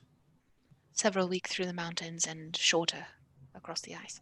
Yes, perhaps 2, depending on the pace of travel. Right. But it would take some time either way.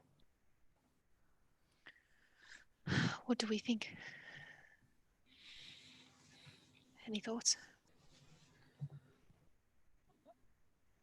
I mean, maybe we should wait till Letters and Finin get back and the 6 of us can discuss our options, and then we'll let you know either way. Very well. Our compatriots return tomorrow morning. Very well. Thank you for your time. Thank you very much. It is a pleasure finally meeting you all. Yes. Yourself as well. And we thank you for your hospitality, the temple's hospitality that night, not so long ago. Of course. I'm glad that I could help in some small way. And they look over at you, Callie. Mm-hmm. They take your hands once again, and you can see their eyes, like that kind of flicker of yellow. You can see kind of almost erupts in these like kind of lightning forks, and you can see they kind of flex, and you see these like wings kind of outstretched behind them that are almost look like they're made out of lightning, like itself, as these large wings kind of extend out. Don't be afraid to hide who you are.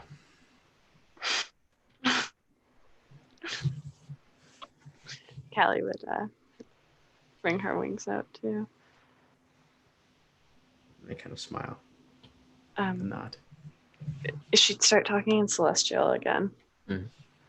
Yeah, that whole thing. Yeah. Celestial. Before I go, I didn't know much, and this is probably a long shot. Do you know anyone who knows anything of the Okeanos family? I know nothing. My family. Okeanos.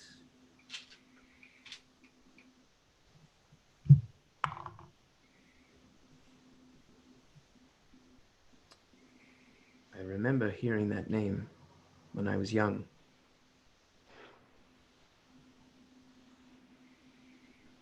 I will need to meditate on it. But yes, it does sound familiar. Okay. Yeah. We will speak again soon. Soon, yeah. They kind of nod their head. All right. And we go. All right, so you all head back over to Blackwater Keep, I assume? What time is it? At this point, it's like at later afternoon. Later afternoon, yep. Kind of took a break for lunch after getting the coats and then all headed over. So yeah, it's kind of later afternoon. Yana or Kelly, is there anything that the two of you that we can help with for you before we go? Anything you need? I would like to go. I'm probably gonna go see Kamea and Jar. Kelly, you never have to ask. I know you don't, but go. Kelly's she wants to have a picnic with Jar and Kamea. Yeah. So I assume you would go and grab stuff for a picnic on your way Yeah, home. You kind yeah. of catch Jar just at the end of her day as you get everything ready with her, and then when Kamea finishes up and comes home for dinner, you have everything ready. But she's what a wonderful surprise. We leave tomorrow, I think. So I was thinking a picnic at the beach. That sounds wonderful. She grabs your hand. She looks over at Jar. Did you know about this? No. No, I didn't. Let's go. She's like grabs both your hands and pulls you out the door. And you find a nice quiet spot, kind of just down the beach past the harbor. It's beautiful, just as the sun is starting to kind of head down, and by the end of your picnic, you kind of hit like prime sunset, and it's beautiful over the water. The water's nice and calm. You can see some of the boats in the bay. It's lovely. Oh, so good. So sweet. Yeah. That's all Kelly wants to do. All right. So you guys rest up in Cyr. Oh, Yana? yeah. Does Yana? Oh, yeah. Is there anything? Yana would probably go to Barnwich for the night if that's possible. Like if the teleportation circle works. Yeah. Nissa can send you over there. So yeah, you head over to Barnwich for the night. Go there for the night. Okay. Yeah. And yeah. Before we would go to bed for the evening, probably at around like 6 o'clock or so. Kokanee, did you have anything planned for tonight? No, not really. You have something in mind? Did you want to come to Dresda? Yeah, sounds lovely. Right. I'll have to send to Aftish and figure out. I should probably let Temple Asinonyx know I'm coming, so that I'm not just showing up. The High Priestess showing up unannounced. That seems unfair. And I can imagine you'd want to check in on your temple. Yeah, I mean, we can go right now. Sure. So I would cast a quick sending to Aftish. Okay. Hi, Tish. Quick question. Who is the Covenant sister at Asinonyx? Who did you send? You're back. Hey, Penny. I sent over Nephos. She's the Covenant sister now. Along with I just added in my notes. Oh, fuck me. There it is. Along with Nephos, along with Grape Nub, Salutra, and Odysseus. And I believe they took some acolytes as well. Thank you. I'm going to pop in tonight, so I should probably let them know that. That's exciting. Yes, give them a heads up, just in case. They're still pretty green. I would cast then one last sending to Nephos. You know Nephos, yeah. She's Yes, red skin. Yeah. The Covenant sister at Ace and Onyx. Hello, Covenant sister. I will be finding myself in Dresda shortly, probably within an hour or two. I would love to come by and see you and the temple, if that suits you all. You hear back, High Priestess. Of course, yes. Everything will be great. Looking forward to seeing you. It will be lovely. Right. Everyone, this is not, and then it comes out.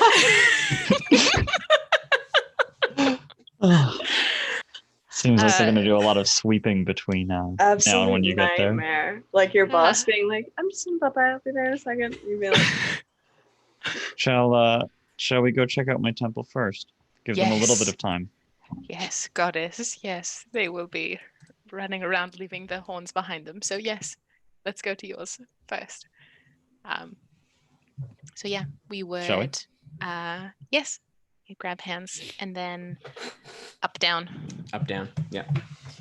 As you like go through the air elemental plane, you see Bruce is like, "Oh, do you need?" And then you're gone again. And you arrive in Dresda, and that's where we're gonna take our break. Yay! 50. Awesome. Okay, we will be back in a few minutes. See y'all soon. Bye.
Hey folks, Emma here. So, do you experience lore panic? You know, that deep, dark, sinking feeling that your DM or campaign notes are missing and disorganized? That you've forgotten an important plot point and it's going to send your life into a swirling void of angst and regret? Well, if you're like me, then you'll be happy to know that Blackwater is here to help. Yes, you, little lore keeper. We're really proud to announce our partnership with Silverwing Armory. Silverwing Armory is a Canadian company that specializes in gaming goodies, RPG resources, and nerdy necessities to help plan your campaign. My personal favorite are their campaign notebooks. Each of these beautifully designed books is handmade and crafted, showcasing original designs by the creator herself. There's enough that they'll match perfectly with wherever and whenever your game is set. They're also fully customizable, with different types of paper, dotted, lined, or graph, whatever works best for you. Finally, they're system agnostic, so no matter what game you run, from D&D to Call of Cthulhu, your lore is kept safe and organized however you like it. Head on over to their Instagram and website at Silverwing Armory and use our promo code Blackwater for 10% off at checkout. It supports this amazing Canadian business and helps support our stream and the story we keep telling week after week. So you get less of this and more of this. Silverwing Armory, for the lore keeper in all of us. Enjoy the rest of the show.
Oh, hey guys, it's me, Adam, and I'm here to talk to you about the sponsor for tonight's episode, Legendcraft.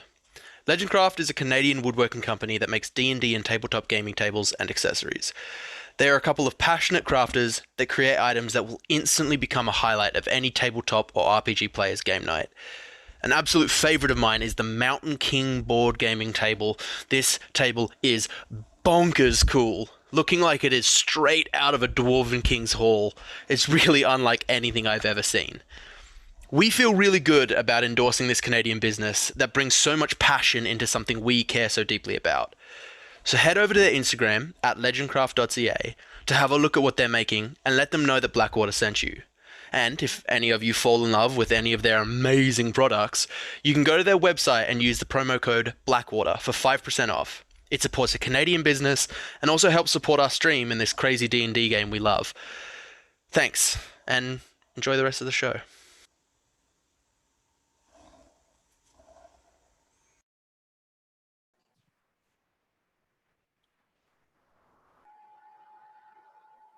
Hey, we're back. We're back. There we are. Yeah. So, we have to wait for. Right. Of course, we gotta wait for the guys there. There we go. All right. So, you arrive in Dresda.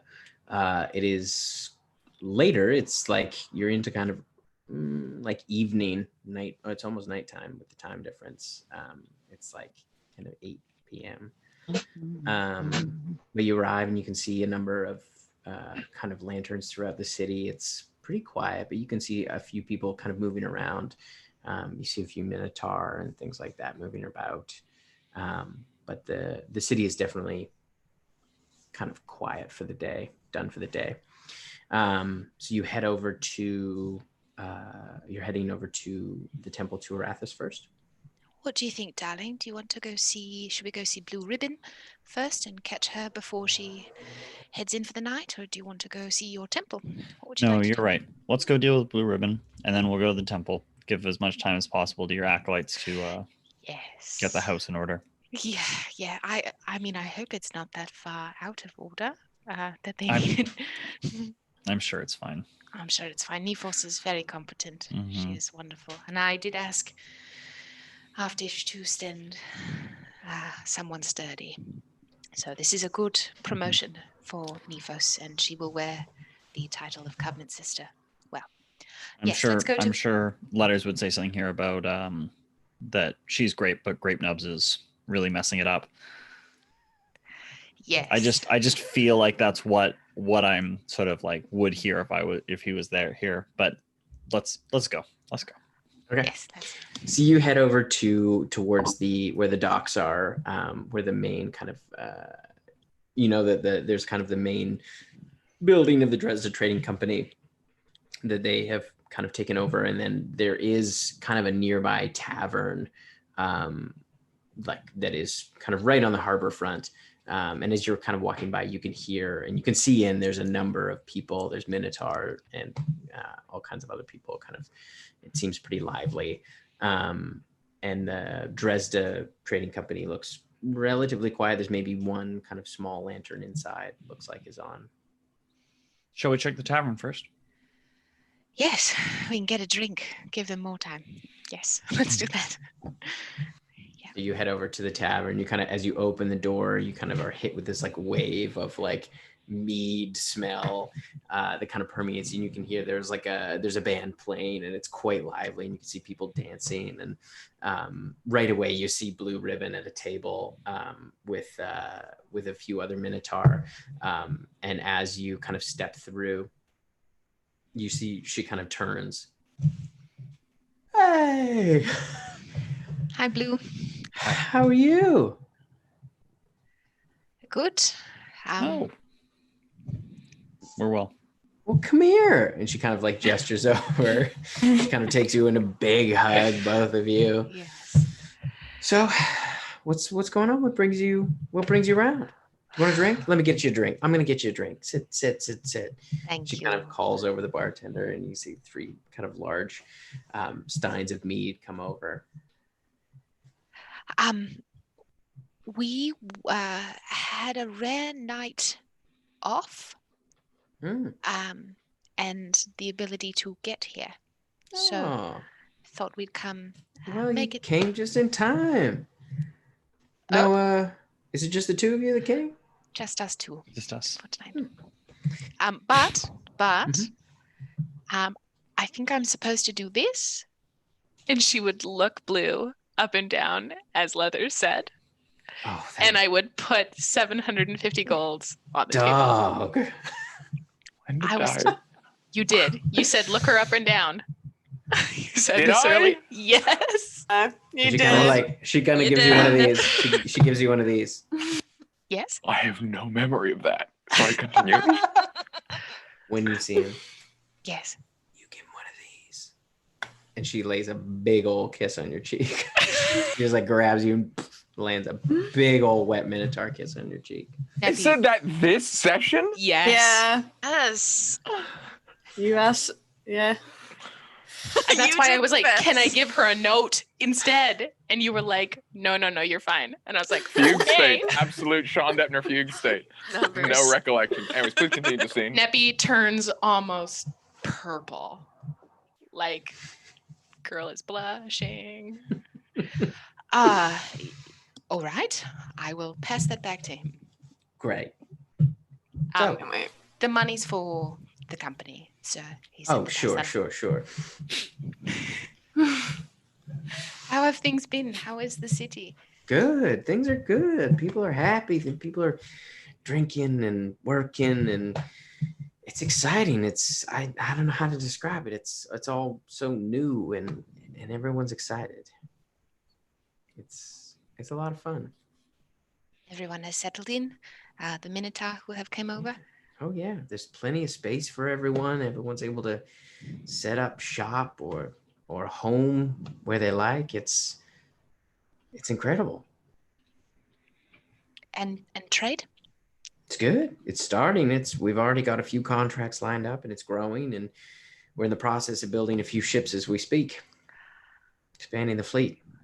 Wonderful. Amazing. Yeah, it's we're close to turning a profit. Well, considering it was under a month ago that this city was much different. This is wonderful news. Yeah. Well done. Thank you. Oh well, we did a little, not a lot. I'm assuming we would just kind of sit and drink with her. Yeah. Kind of spend a little bit of time tying one on with the rest of them, and you see the gladiators also arrive, and they kind of head over with drinks, and they kind of line it up. By the time you're done, you are a little buzzed here. Like there's just enough people know you here that when they see you, they're like, "Oh shit, I'm gonna buy you a drink." And we leave just like a little tipsy. A little tipsy, for Love sure. it. Yeah. Now let's go see our works. Should I? I shouldn't show up to my temple like this. We have a walk. Probably. A walk. So, Drinking for the last. Right. It's like almost midnight at this point.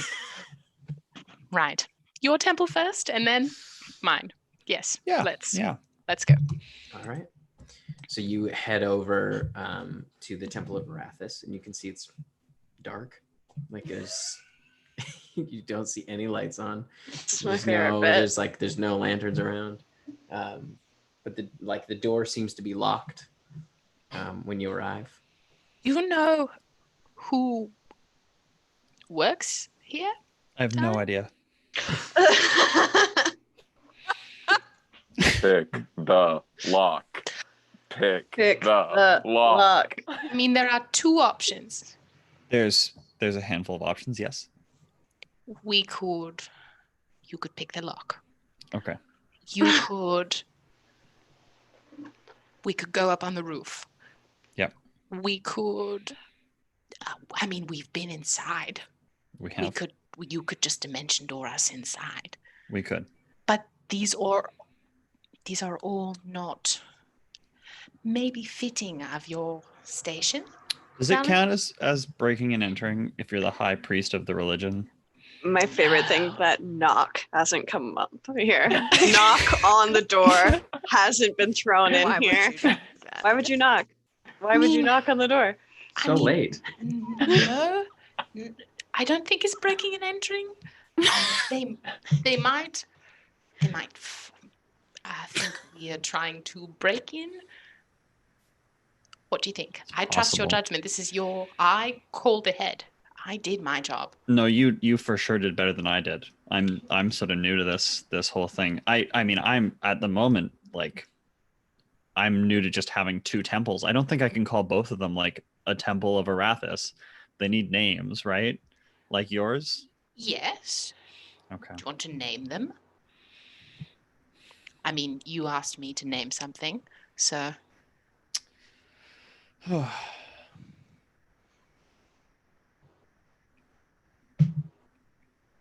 I'll have to think on it. Just outside the door of the temple. This is killing me.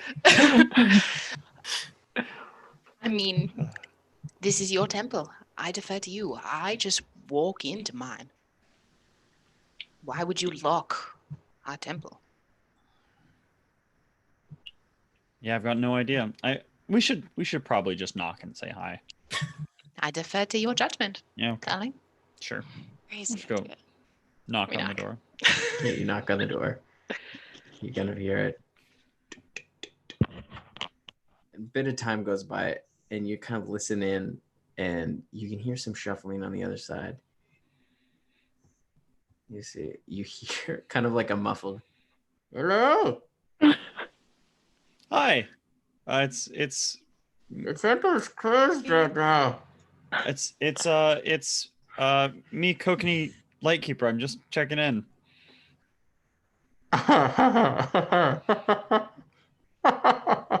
Sure. We'll see you in the morning. Can I come in? The temple's closed. I doesn't believe you.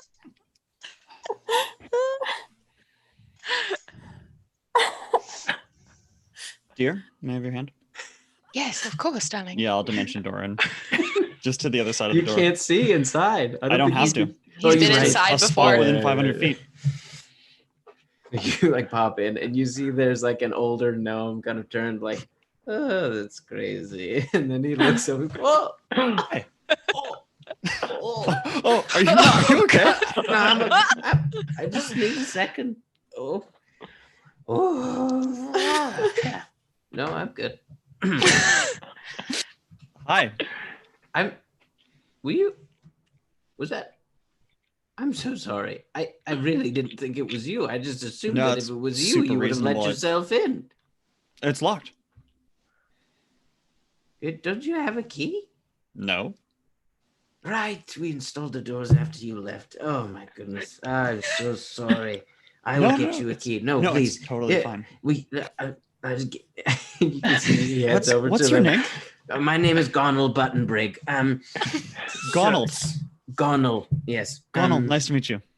And he heads over to the main kind of workbench, and you can see he lights a small fire. Like you see, puts out his hand, lights a little fire, and he like under a little cauldron. And you see he takes like a bar of iron and kind of drops it in. This is terribly embarrassing.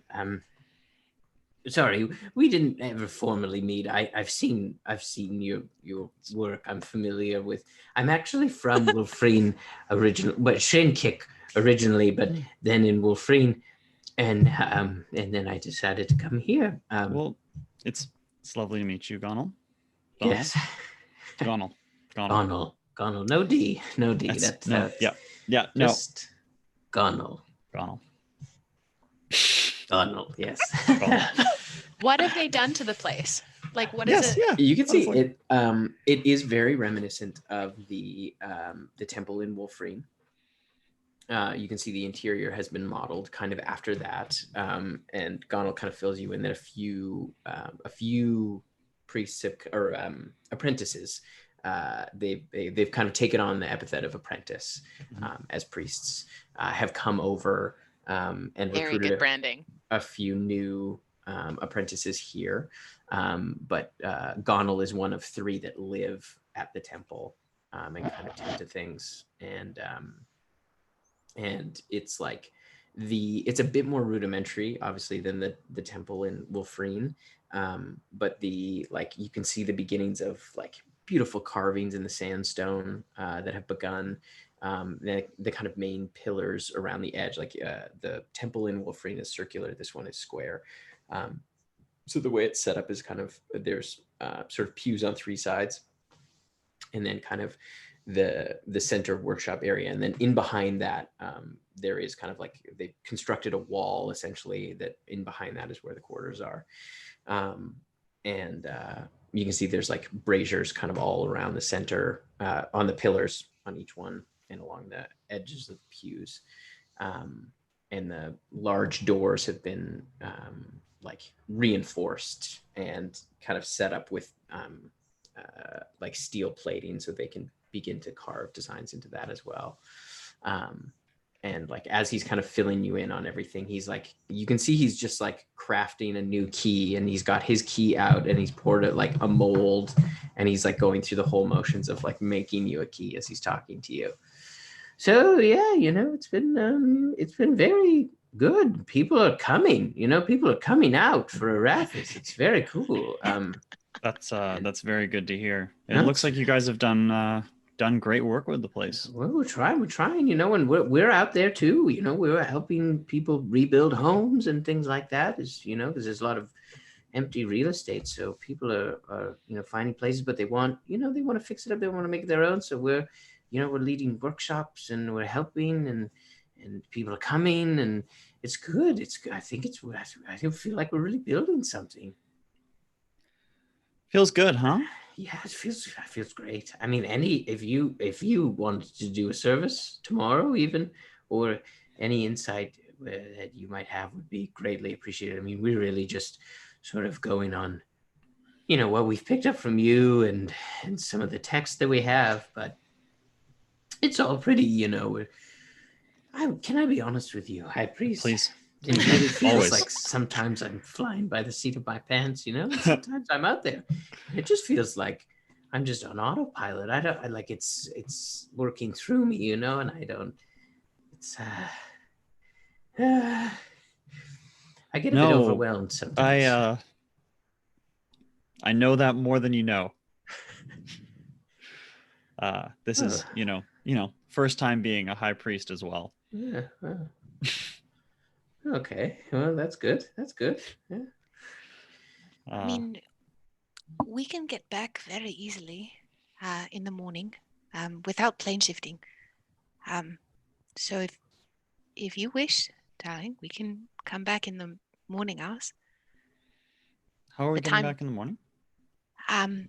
There is a way for me to get directly back to Temple Karaka. Yeah, lovely. Yes. Yeah, that would be great. Really? Early tomorrow morning. Yeah. Sounds great. This is great. Oh, wow. Okay.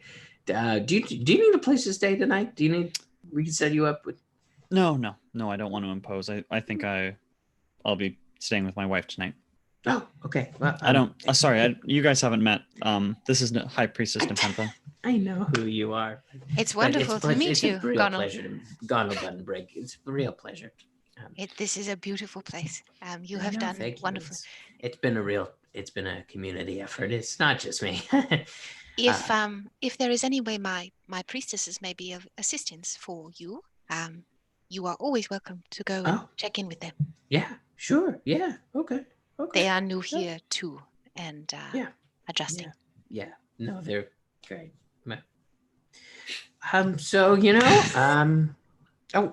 And he kind of reaches in, and you can see he's like poured the mold, and he like takes the key and like dunks it in water. There's a big plume of steam. And he goes, okay, here's a key. So you just let yourself in. Thank you. And I guess I'll see you tomorrow morning. See you in the morning. Okay. We'll see you early. Yeah. Sorry for the scare.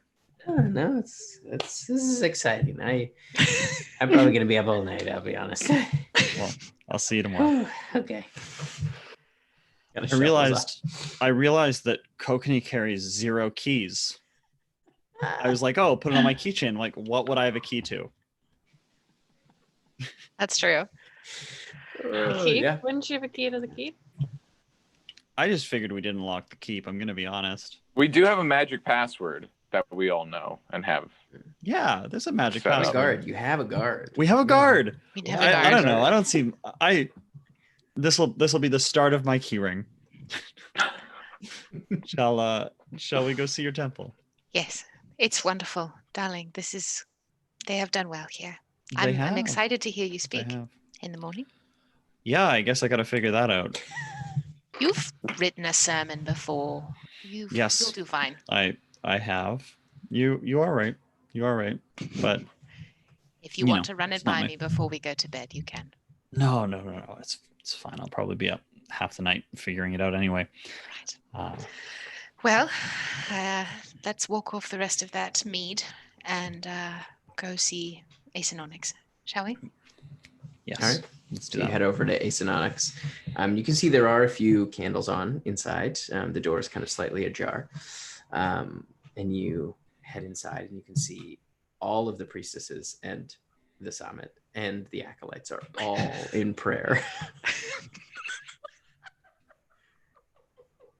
You can see like they're all kind of like in bad prayer. Depending on what prayer they were doing, I'm assuming it's their evening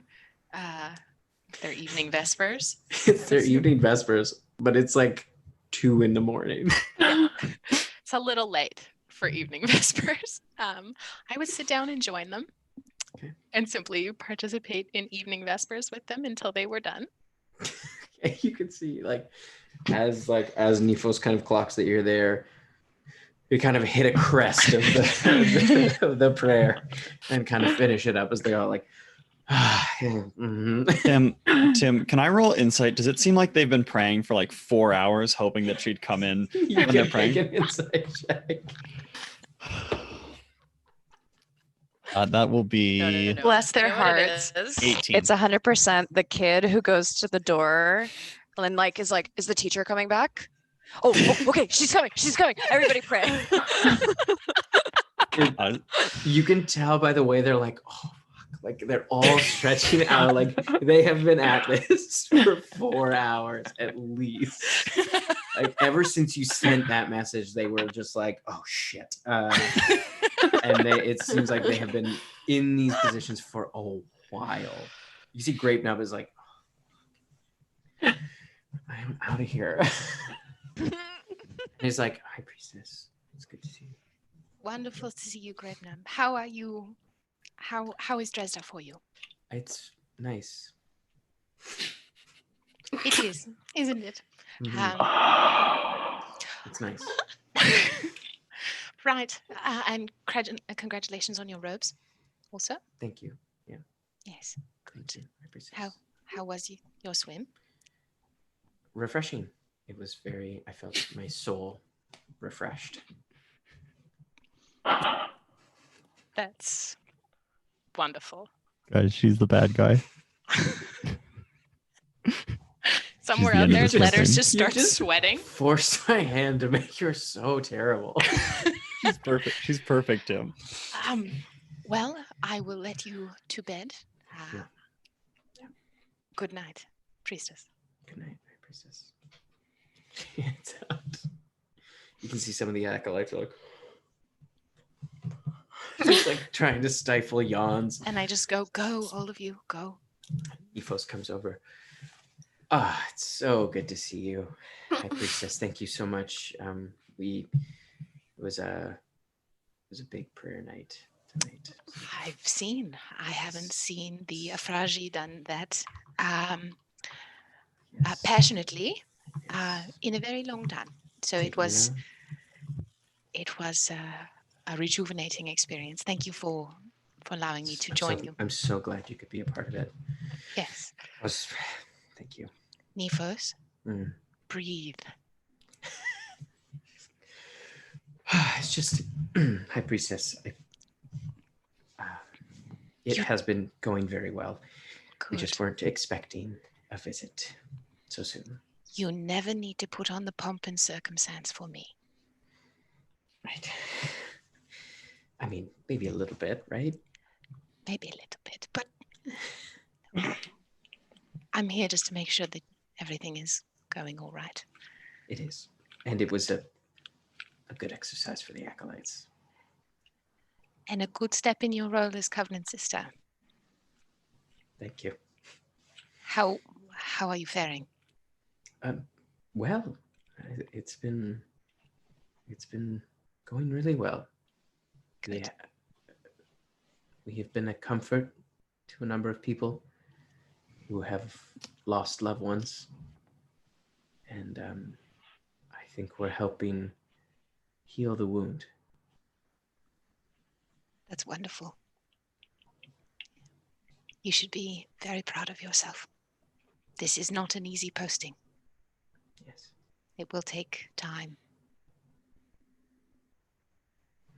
Yes, but it's been very rewarding.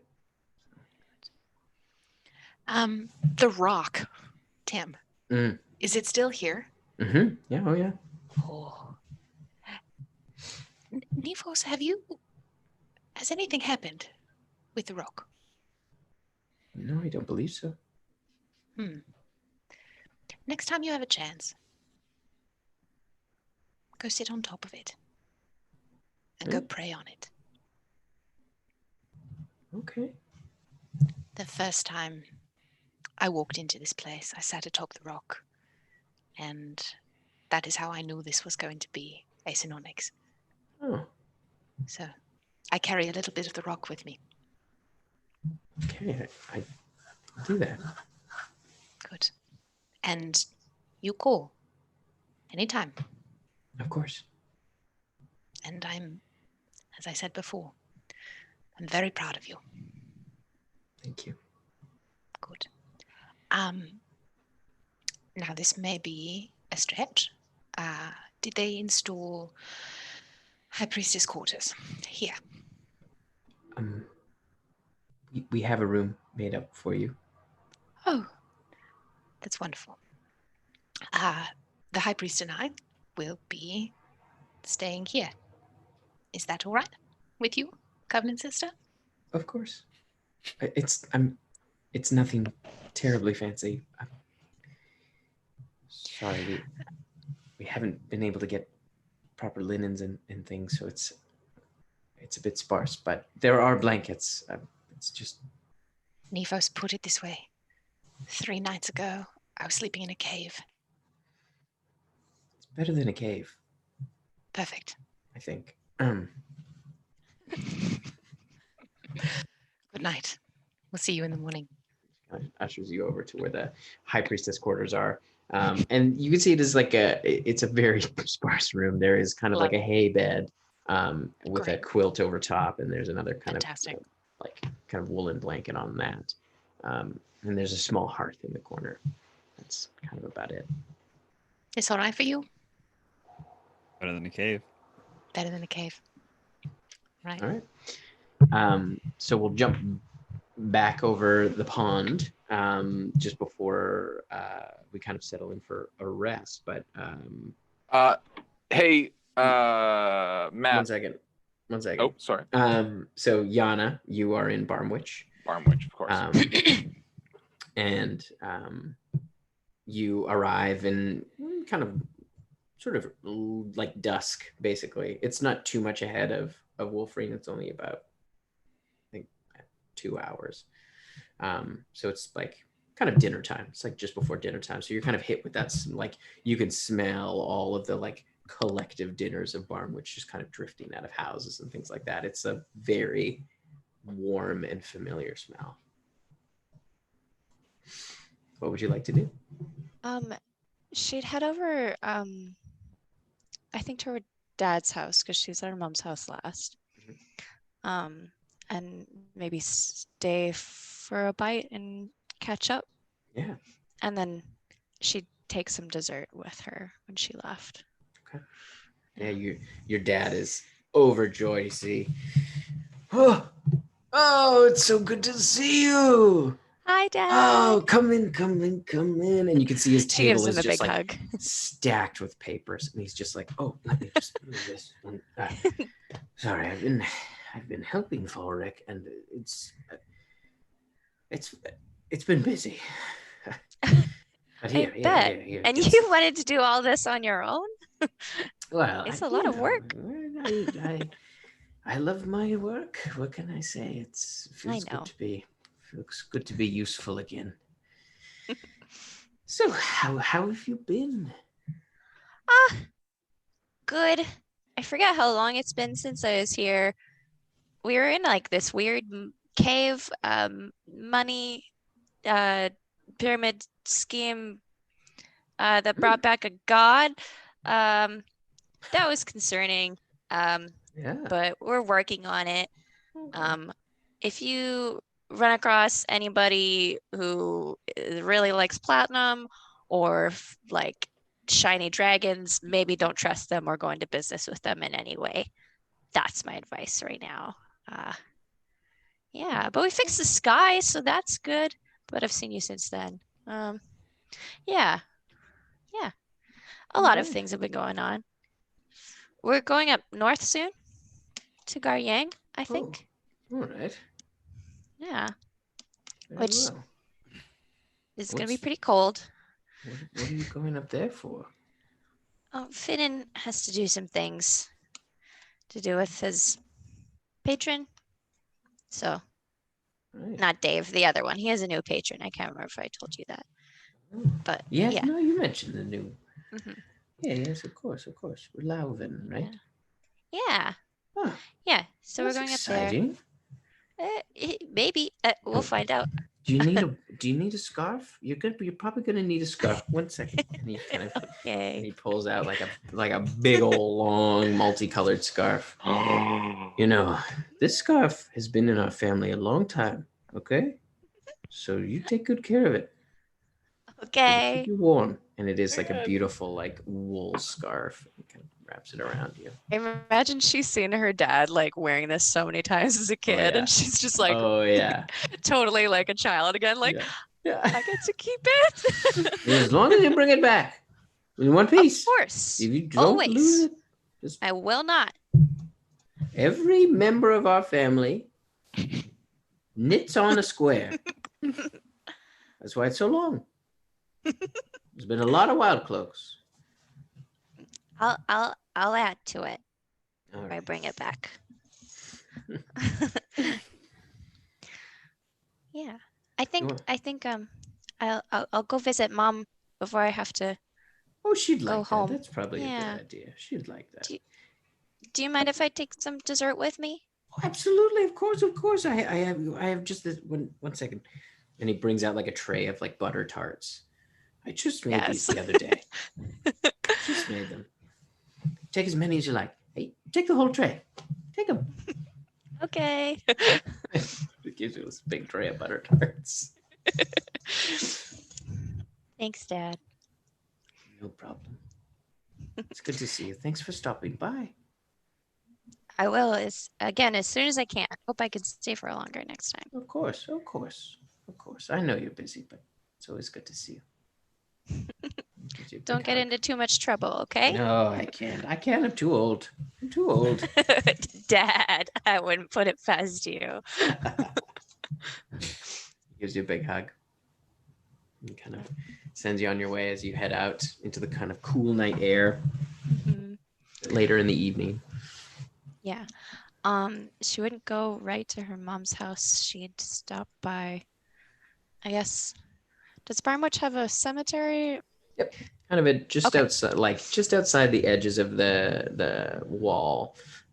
There's kind of one area that's like got kind of a stone fence around it that's kind of connected to the city, where there's a cemetery, and it is larger than you remember. It has since expanded, but you can see it there. It's pretty quiet. You can see there's kind of a small house on the far corner. And there's like, you can see a bit of a glow, but it's pretty quiet. She would go and find where they put Jep to rest. And she put a butter tart on his stone. Okay. Stand there. I know. It's been too long. It's always hard for me coming back here. Like, not home, but here. And I know you'd be mad at me if I didn't. So I hope this makes up for it. But I know this is like the worst thing to do as a friend, but you always knew which way to go. And I'm feeling like I maybe don't know which way to go right now. I don't know. I've always felt like you're still with me. So if you have any advice, let me know. You see as you kind of stand there, as you kind of blink your eyes, you notice something almost coming from your chest. You see this thin kind of silvery green, almost like a string, extends out. And you can see it kind of appears before you into the ground. And you can feel your sort of breath kind of catch as you notice it. As you can see, the string kind of vibrates and you see other strings kind of pull out from it as this kind of not quite ghostly, but almost like a mirage kind of image of Jep you see of these strings as they kind of weave around, and you can see some of them are attached to you as they like emanate from your body. It's not uncomfortable. It's kind of a cool feeling, like it's like sort of cold to the touch as you kind of move your hands, but you can see how these like faint strings attach in several places, and you can see this kind of mirage version of Jep, silent, kind of looking at you, kind of puts out a hand kind of in front of you.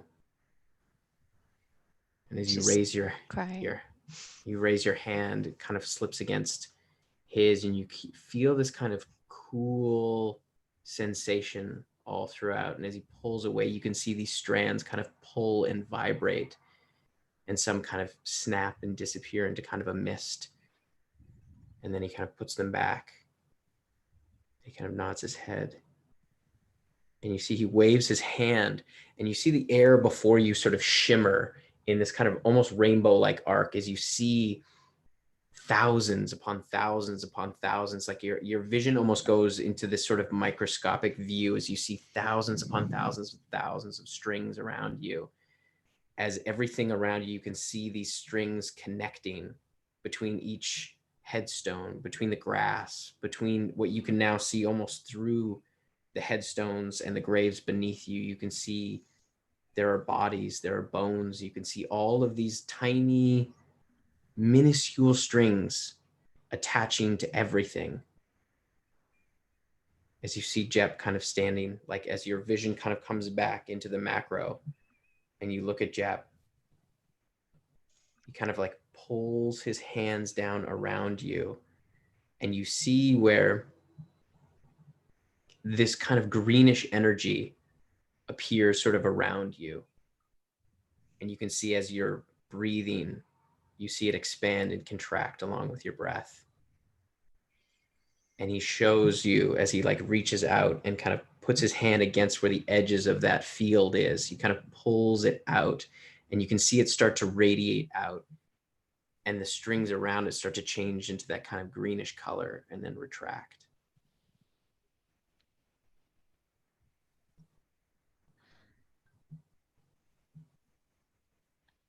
She just like falls to her knees and is like crying.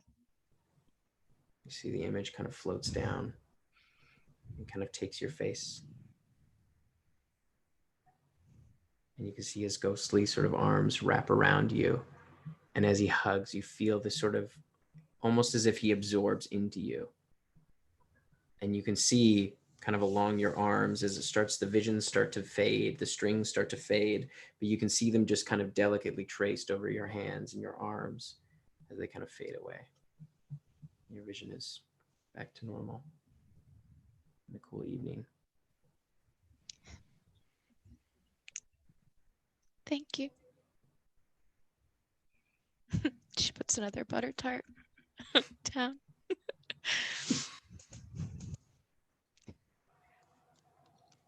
I think I'm getting there. Thank you. She goes home. Over to your mom's. All right. Sean, was there something you wanted to do? You're muted, Sean. Mute. Mute. Because it's like 2 a.m. Matt, could you tell me top or bottom real quick? Oh yeah. Ooh. I have already rolled. It has been decided, but I just have a number. You give it life. Oh shit. Top. Okay. So Letters is just gonna walk back over to he's just gonna find Clack with his chin for its usual length. I know. Devastated. Damn it. I'm gutted. Because I realized just looking at the art, he already has a beard, so we'll see what becomes A beardier beard, though. Yeah, dwarven beard. But he's just gonna find Clack, and he's just gonna say, "Hey, how are you doing? How you doing, buddy man? I'm good. Gravel boy." Gravel boy. I'm good. So I'm a little loopy. I've been looking at that fucking magnifier all day. I think I know a thing or two, but we won't really know what it does until we get a big old chunk in there and really take it for a spin. You're like a chill guy. You're a chill guy. I mean, You're some like people pretty think chill. that. Yeah. Do you think you're a chill guy? I mean, I think I'm as chill as I need to be. Yeah. I don't think I'm too chill. Do you think I'm too chill? I would never say you're too chill. I think Gorge you're is too chill. Gorge could tighten it I up a feel bit. like I'm a happy medium between Gorge and Kreger, who's very high strung. Clack, I'm gonna tell you, I think you are aspirationally chill. Okay. And I guess I just wanted to I don't know. I just wanted to ask how you do it, because I'm finding myself kind of anxious for the first time. I don't know. Just being away from the gang and going out to Gar Yang, and we don't really know what's there. And even after we do that, then we've got gods and demons and shit to deal with. I feel like we're a long way away from the scar. I mean, I was a slave for a long time, and I thought that was it. I had accepted that. So this is all bonus. Every day is a gift.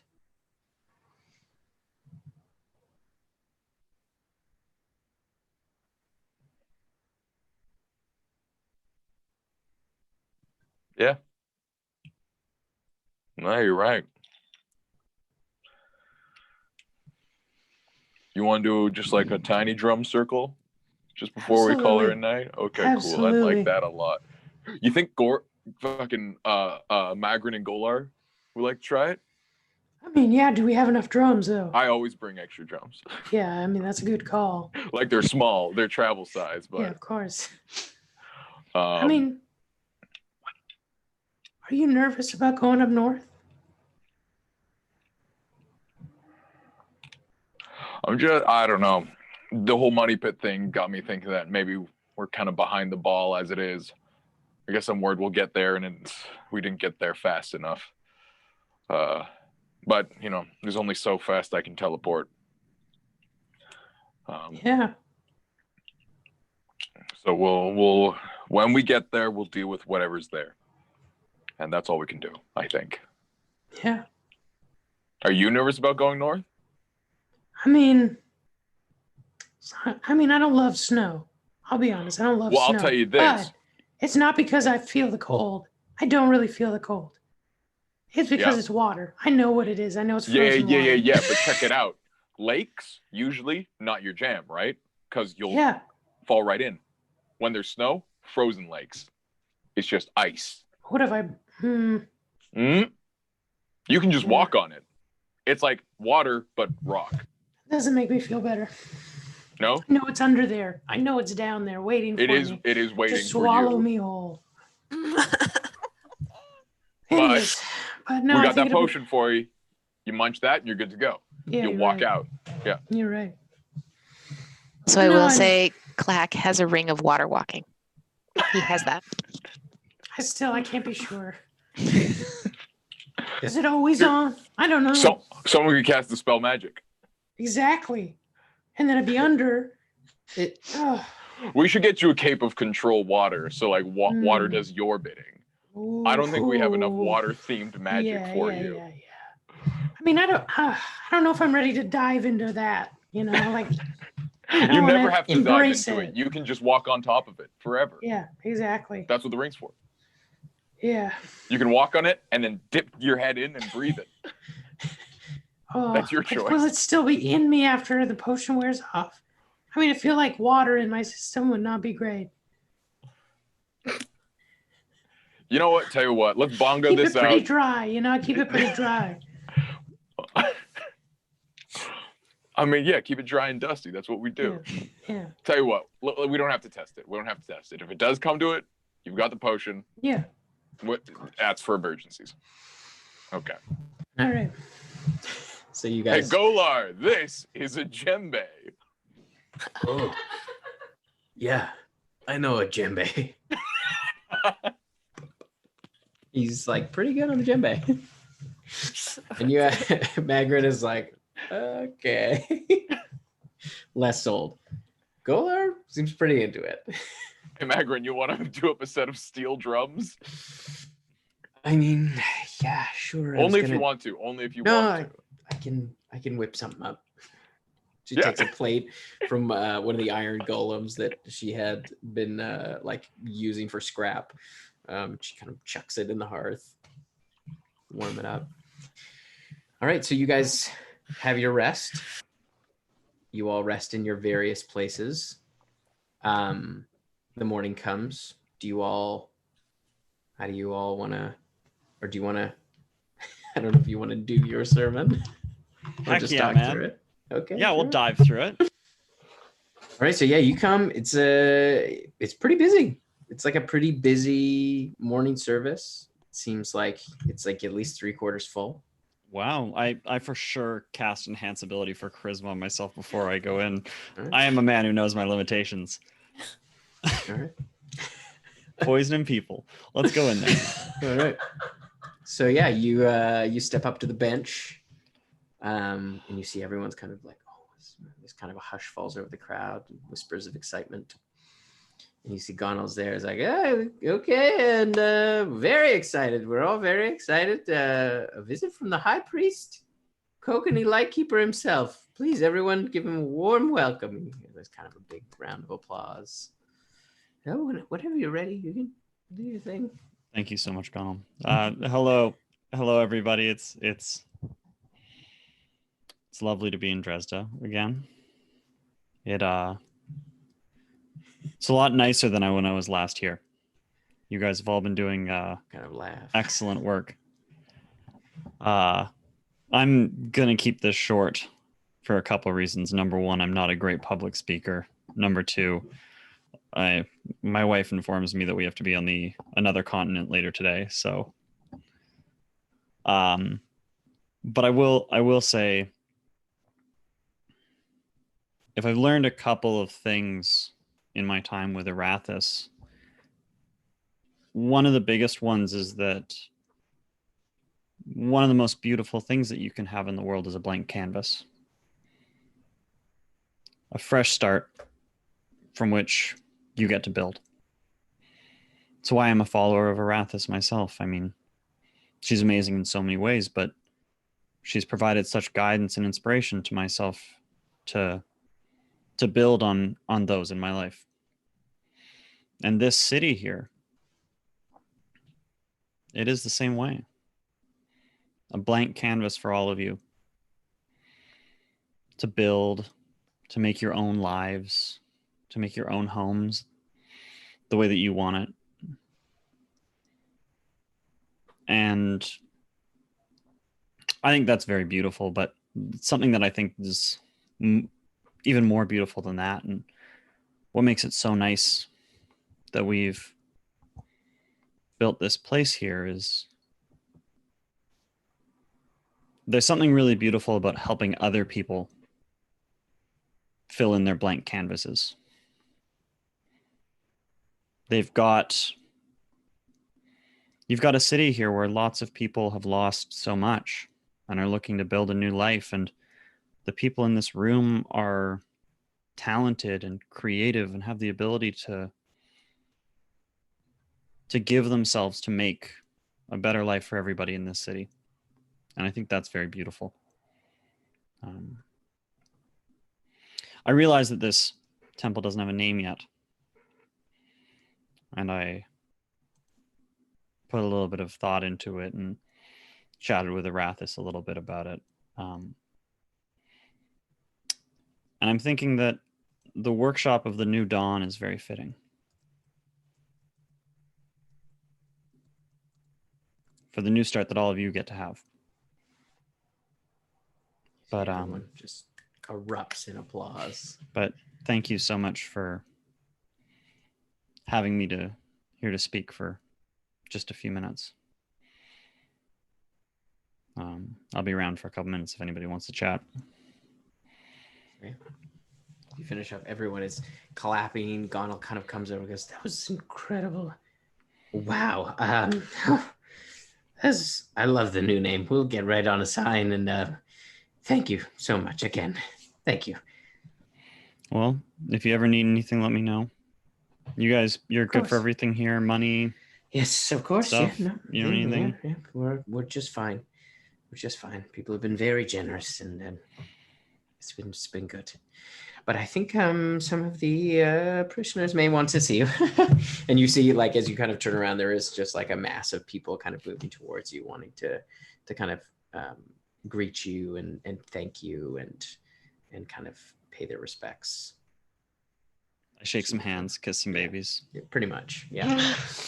You spend the next couple hours doing that. Oh, we definitely had to dip before then. Like maybe an hour. We got a tight 20 minutes. Yeah. There's like, you're like, "I'm sorry, I really gotta go." You kiss 4 babies. I kiss 4 babies. I shake 3 hands. I fix 1 thing, and then I get out of there. And then on your way out, there's one last baby, and you go, and you tap it on the head. Actually, I go like, and just sort of toss a kiss over there. All right. We'd use a word of recall to get back. Yes. To Wolfreen. With the time difference, it is still kind of, you wound up, we'll jump back a little bit, but Callie, it would have been kind of a late night. You and Kamea stayed up a little bit later than you anticipated. Just doing whatever. Talking, probably. But, having a great conversation. Deep conversation. And she kind of, like, as you're kind of lying next to her, she looks over. "So, how long are you going to be gone for this time, you think?" Sure. We have to decide on which way we're going to travel. At least getting there is going to be a few weeks.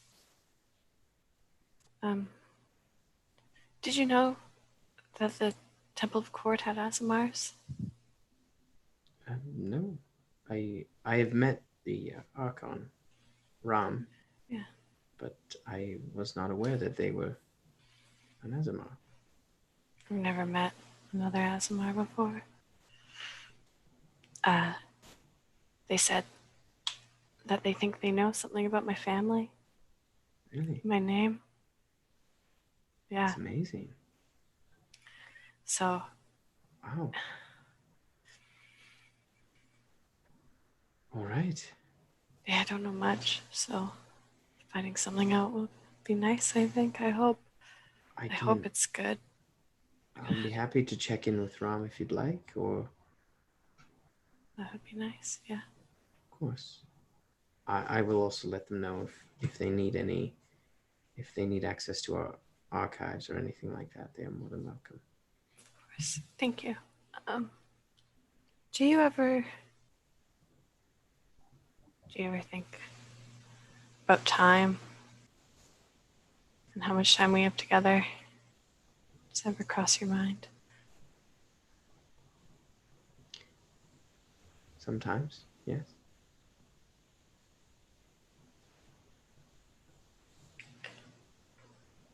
I think about it a lot. I was talking about it with Neppy. One of us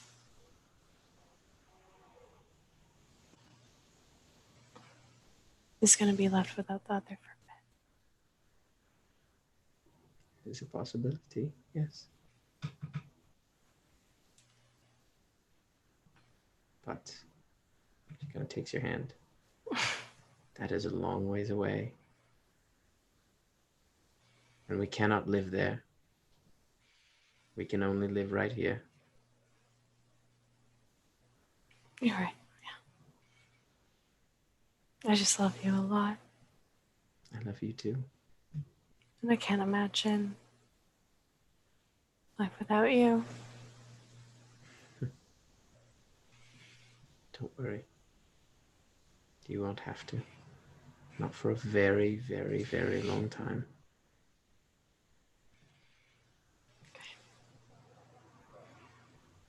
Sounds good. Tomorrow morning, before I go, would you help me suit up again? Get in my armor. It would be my pleasure. And would you, braid my hair for me? I'm thinking I want something new. Of course. Of course. I've never done your hair. I'm excited. You have such great hair. It's gonna be cold. Where we're going. So. Well, I'll make sure a bath is run in the morning. So you can bathe before you go. That sounds nice. Just kind of like cuddle in, I guess. Go to sleep. Yeah. All right. So morning finds the rest of you. Yana, you there is a mage there in Barmwich who can teleport you back through the teleportation circle. So you arrive back in just outside of Niss's office. And you leave a butter tart on Nessa's desk. Calling cards. Nissa is like passed out on her desk. You can see there's like a little bit of drool on some notes that she'd been writing. Next to her. She'll know who it's from. Kokanee and Neppy, after your hour, you would have zooped back to Temple Caracal. Yep. That's the spell, zoop. It's a nice spell. Yeah, it's the official spell. That's the verbal components of word of recall is zoop. Yeah. Zoop. And Letters and Finin. You both ask reduce on the table. Yeah. So it's easy to grab, teleport on the two of us and the table. Okay. Clack is holding on to you. Yep. Where are you teleporting? Where are you teleporting back to? Just the keep? We'll put it in the keep, I think. Okay, cool. I know I could just put it in the barn grill and then it couldn't get taken out, but I'm going to take one for the team and put it in the keep. Okay. So as you are teleporting back, it's normally an instantaneous kind of experience. As you're teleporting back, something happens. You feel something happen in the middle of this spell as you are like what feels almost instantaneous. For some reason, almost like there's like a flash freeze for a second, and you see Finin there kind of holding the table, almost kind of like with the world around you kind of warping. You feel yourself kind of continue to teleport away. And you see Clack is holding on to you as well. As you arrive, you kind of find yourself in the Blackwater Cafe. It's quiet. You see a figure kind of sitting at the table.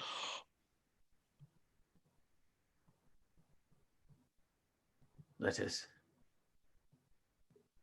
I would like to speak with you if I can.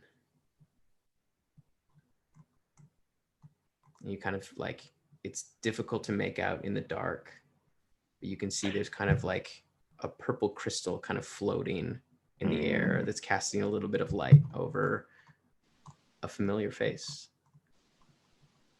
Please. I know it's not dinner, but I lost my temper before and I would like to speak to you.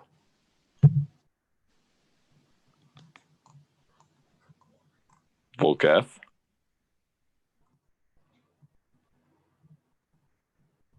That you, buddy? Yes, it is. And you can see the light kind of like brightens a bit as it shifts. Please, if I may.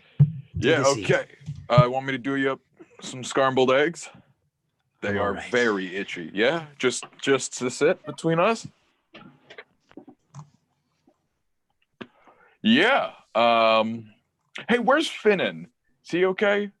He'll be fine. He'll be right behind you. Cool. I need to ask you something. Real quick, is this my bar and grill or is this like a mental prison? It looks like the Blackwater Cafe, as far as you can tell. I'm asking Volkath. It's the Blackwater Bar and Grill. It is. Or is it the Firebrand Cafe? My own. It's the Firebrand. It's the Firebrand. Oh, okay, Cafe. Okay. That was my mistake. That's fine. It is the Firebrand Cafe. Okay. How well do you know Relauven? I've never actually spoken to the guy. I've heard a lot of one-half of conversations. I need to tell you something. He is not who he says he is. He is a traitor. I watched him stand by as his own father killed his mother. And it led to the destruction of my people.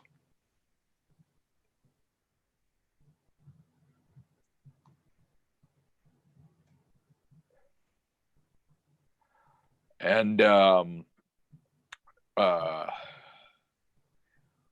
what are your plans? What are you doing? I intend to kill him, as I thought I had once done. See, Relauven is kind of stuck in my friend Finin. You got a plan to... I have no issue with Finin. Yeah. No, I got that. How do you intend to kill Relauven without getting to Finin? That is for me to know. But when I am done with what I intend to do, Relauven will be dead, his people will be dead, and I will be dead. Well, what if... Counteroffer. That sounds good. Why does everybody have to die, though? I mean, you're here. I'm here. We can get to the bottom of the whole Relauven thing. What do you know of the Drow? Nothing. Tell me. I got time. The Drow were a mutation of the Illyrians. A darkness in their hearts, spawned from Relauven's father. He was the first. His sickness spread and created the Drow. And they systematically killed my people. Slowly. But it was when his father killed his mother. That was the death knell for the Illyrians.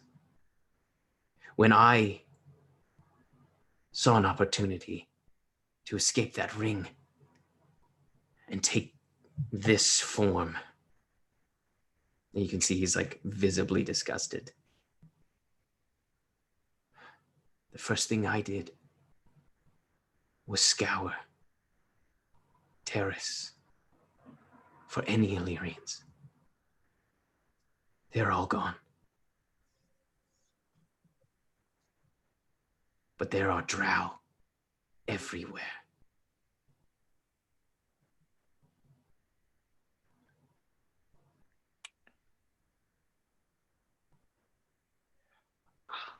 Hey, you ever meet a Druger? The bad dwarves? You ever meet any of them? No. Yeah, because I heard stories about these Drugers, and maybe I'm not pronouncing that right. My dwarvish is pretty new. I got it from a belt. It's pretty sick. But I understood that these Druger were pretty bad, just like as a people. And everyone I'd ever met had like their hands cut off and put into all kinds of mechanical things, or were helping out kobolds, or were in like giant hamster wheels powering a big spooky dragon machine.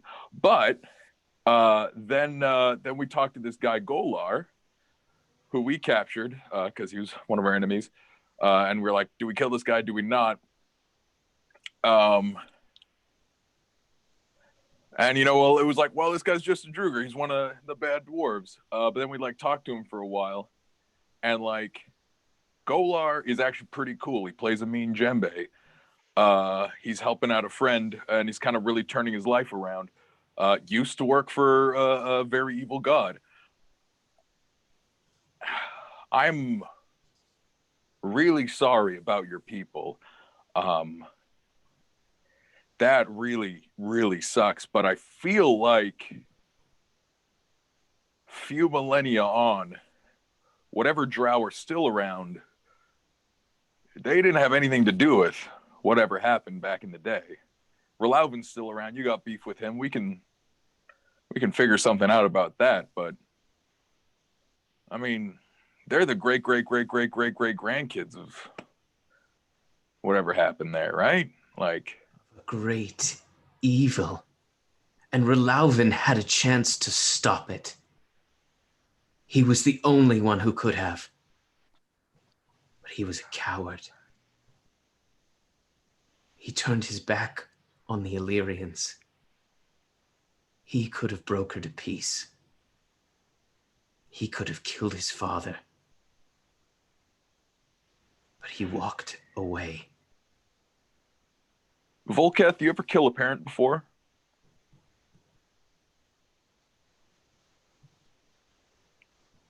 No. I'm just saying. No. It's not easy.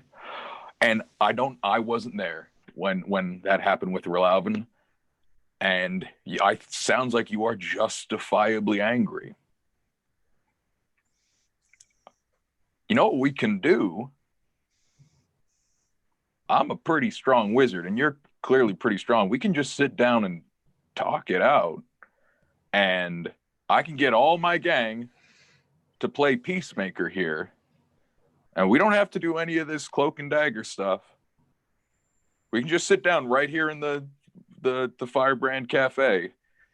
And if anyone does anything funny, we put it to a stop. And you can say what you need to say right to Relauven, and you can hear his piece. Because I don't doubt that you saw what you saw, but I bet Relauven has something to say about it that maybe you need to hear. Letters. I came here as a courtesy to you, to offer you a chance to walk away from this. Do not pursue me. It will not end well. I will have my vengeance, and I will be gone from this world.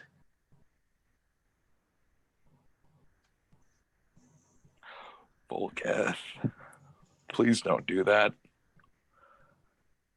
Please don't do the ultimatum thing. You haven't been in the world for a while, and it has a lot to offer, man. I know you're mad. I know you're pissed, but don't do what you're doing right now. I hope the world never takes every single Minotaur away from you and leaves you alone. And you see he like kind of leans back and he holds up his hand, and the Ceresite kind of flashes as it streaks across his body as you feel yourself being pulled, holding the table as you land back in Blackwater Keep. Clack there with you. And that's where we're going to end it tonight. Oh, fuck. Oh, yuck. Dang. Clack and Finin, or just Clack? No, Clack is there with Letters, and it's like you're holding the other side of the table, and Clack's holding onto you. Fuck.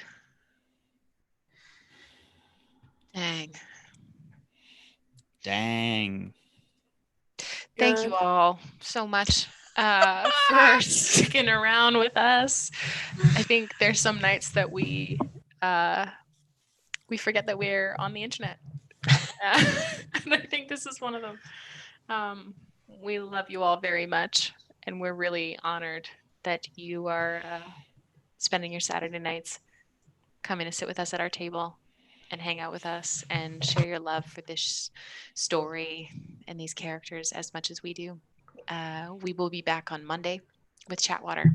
We will not have a show next Wednesday, but we are back next Saturday with our main campaign. We love you guys very much. We'll see you next time. Bye. Bye. Oh, wait. Bye.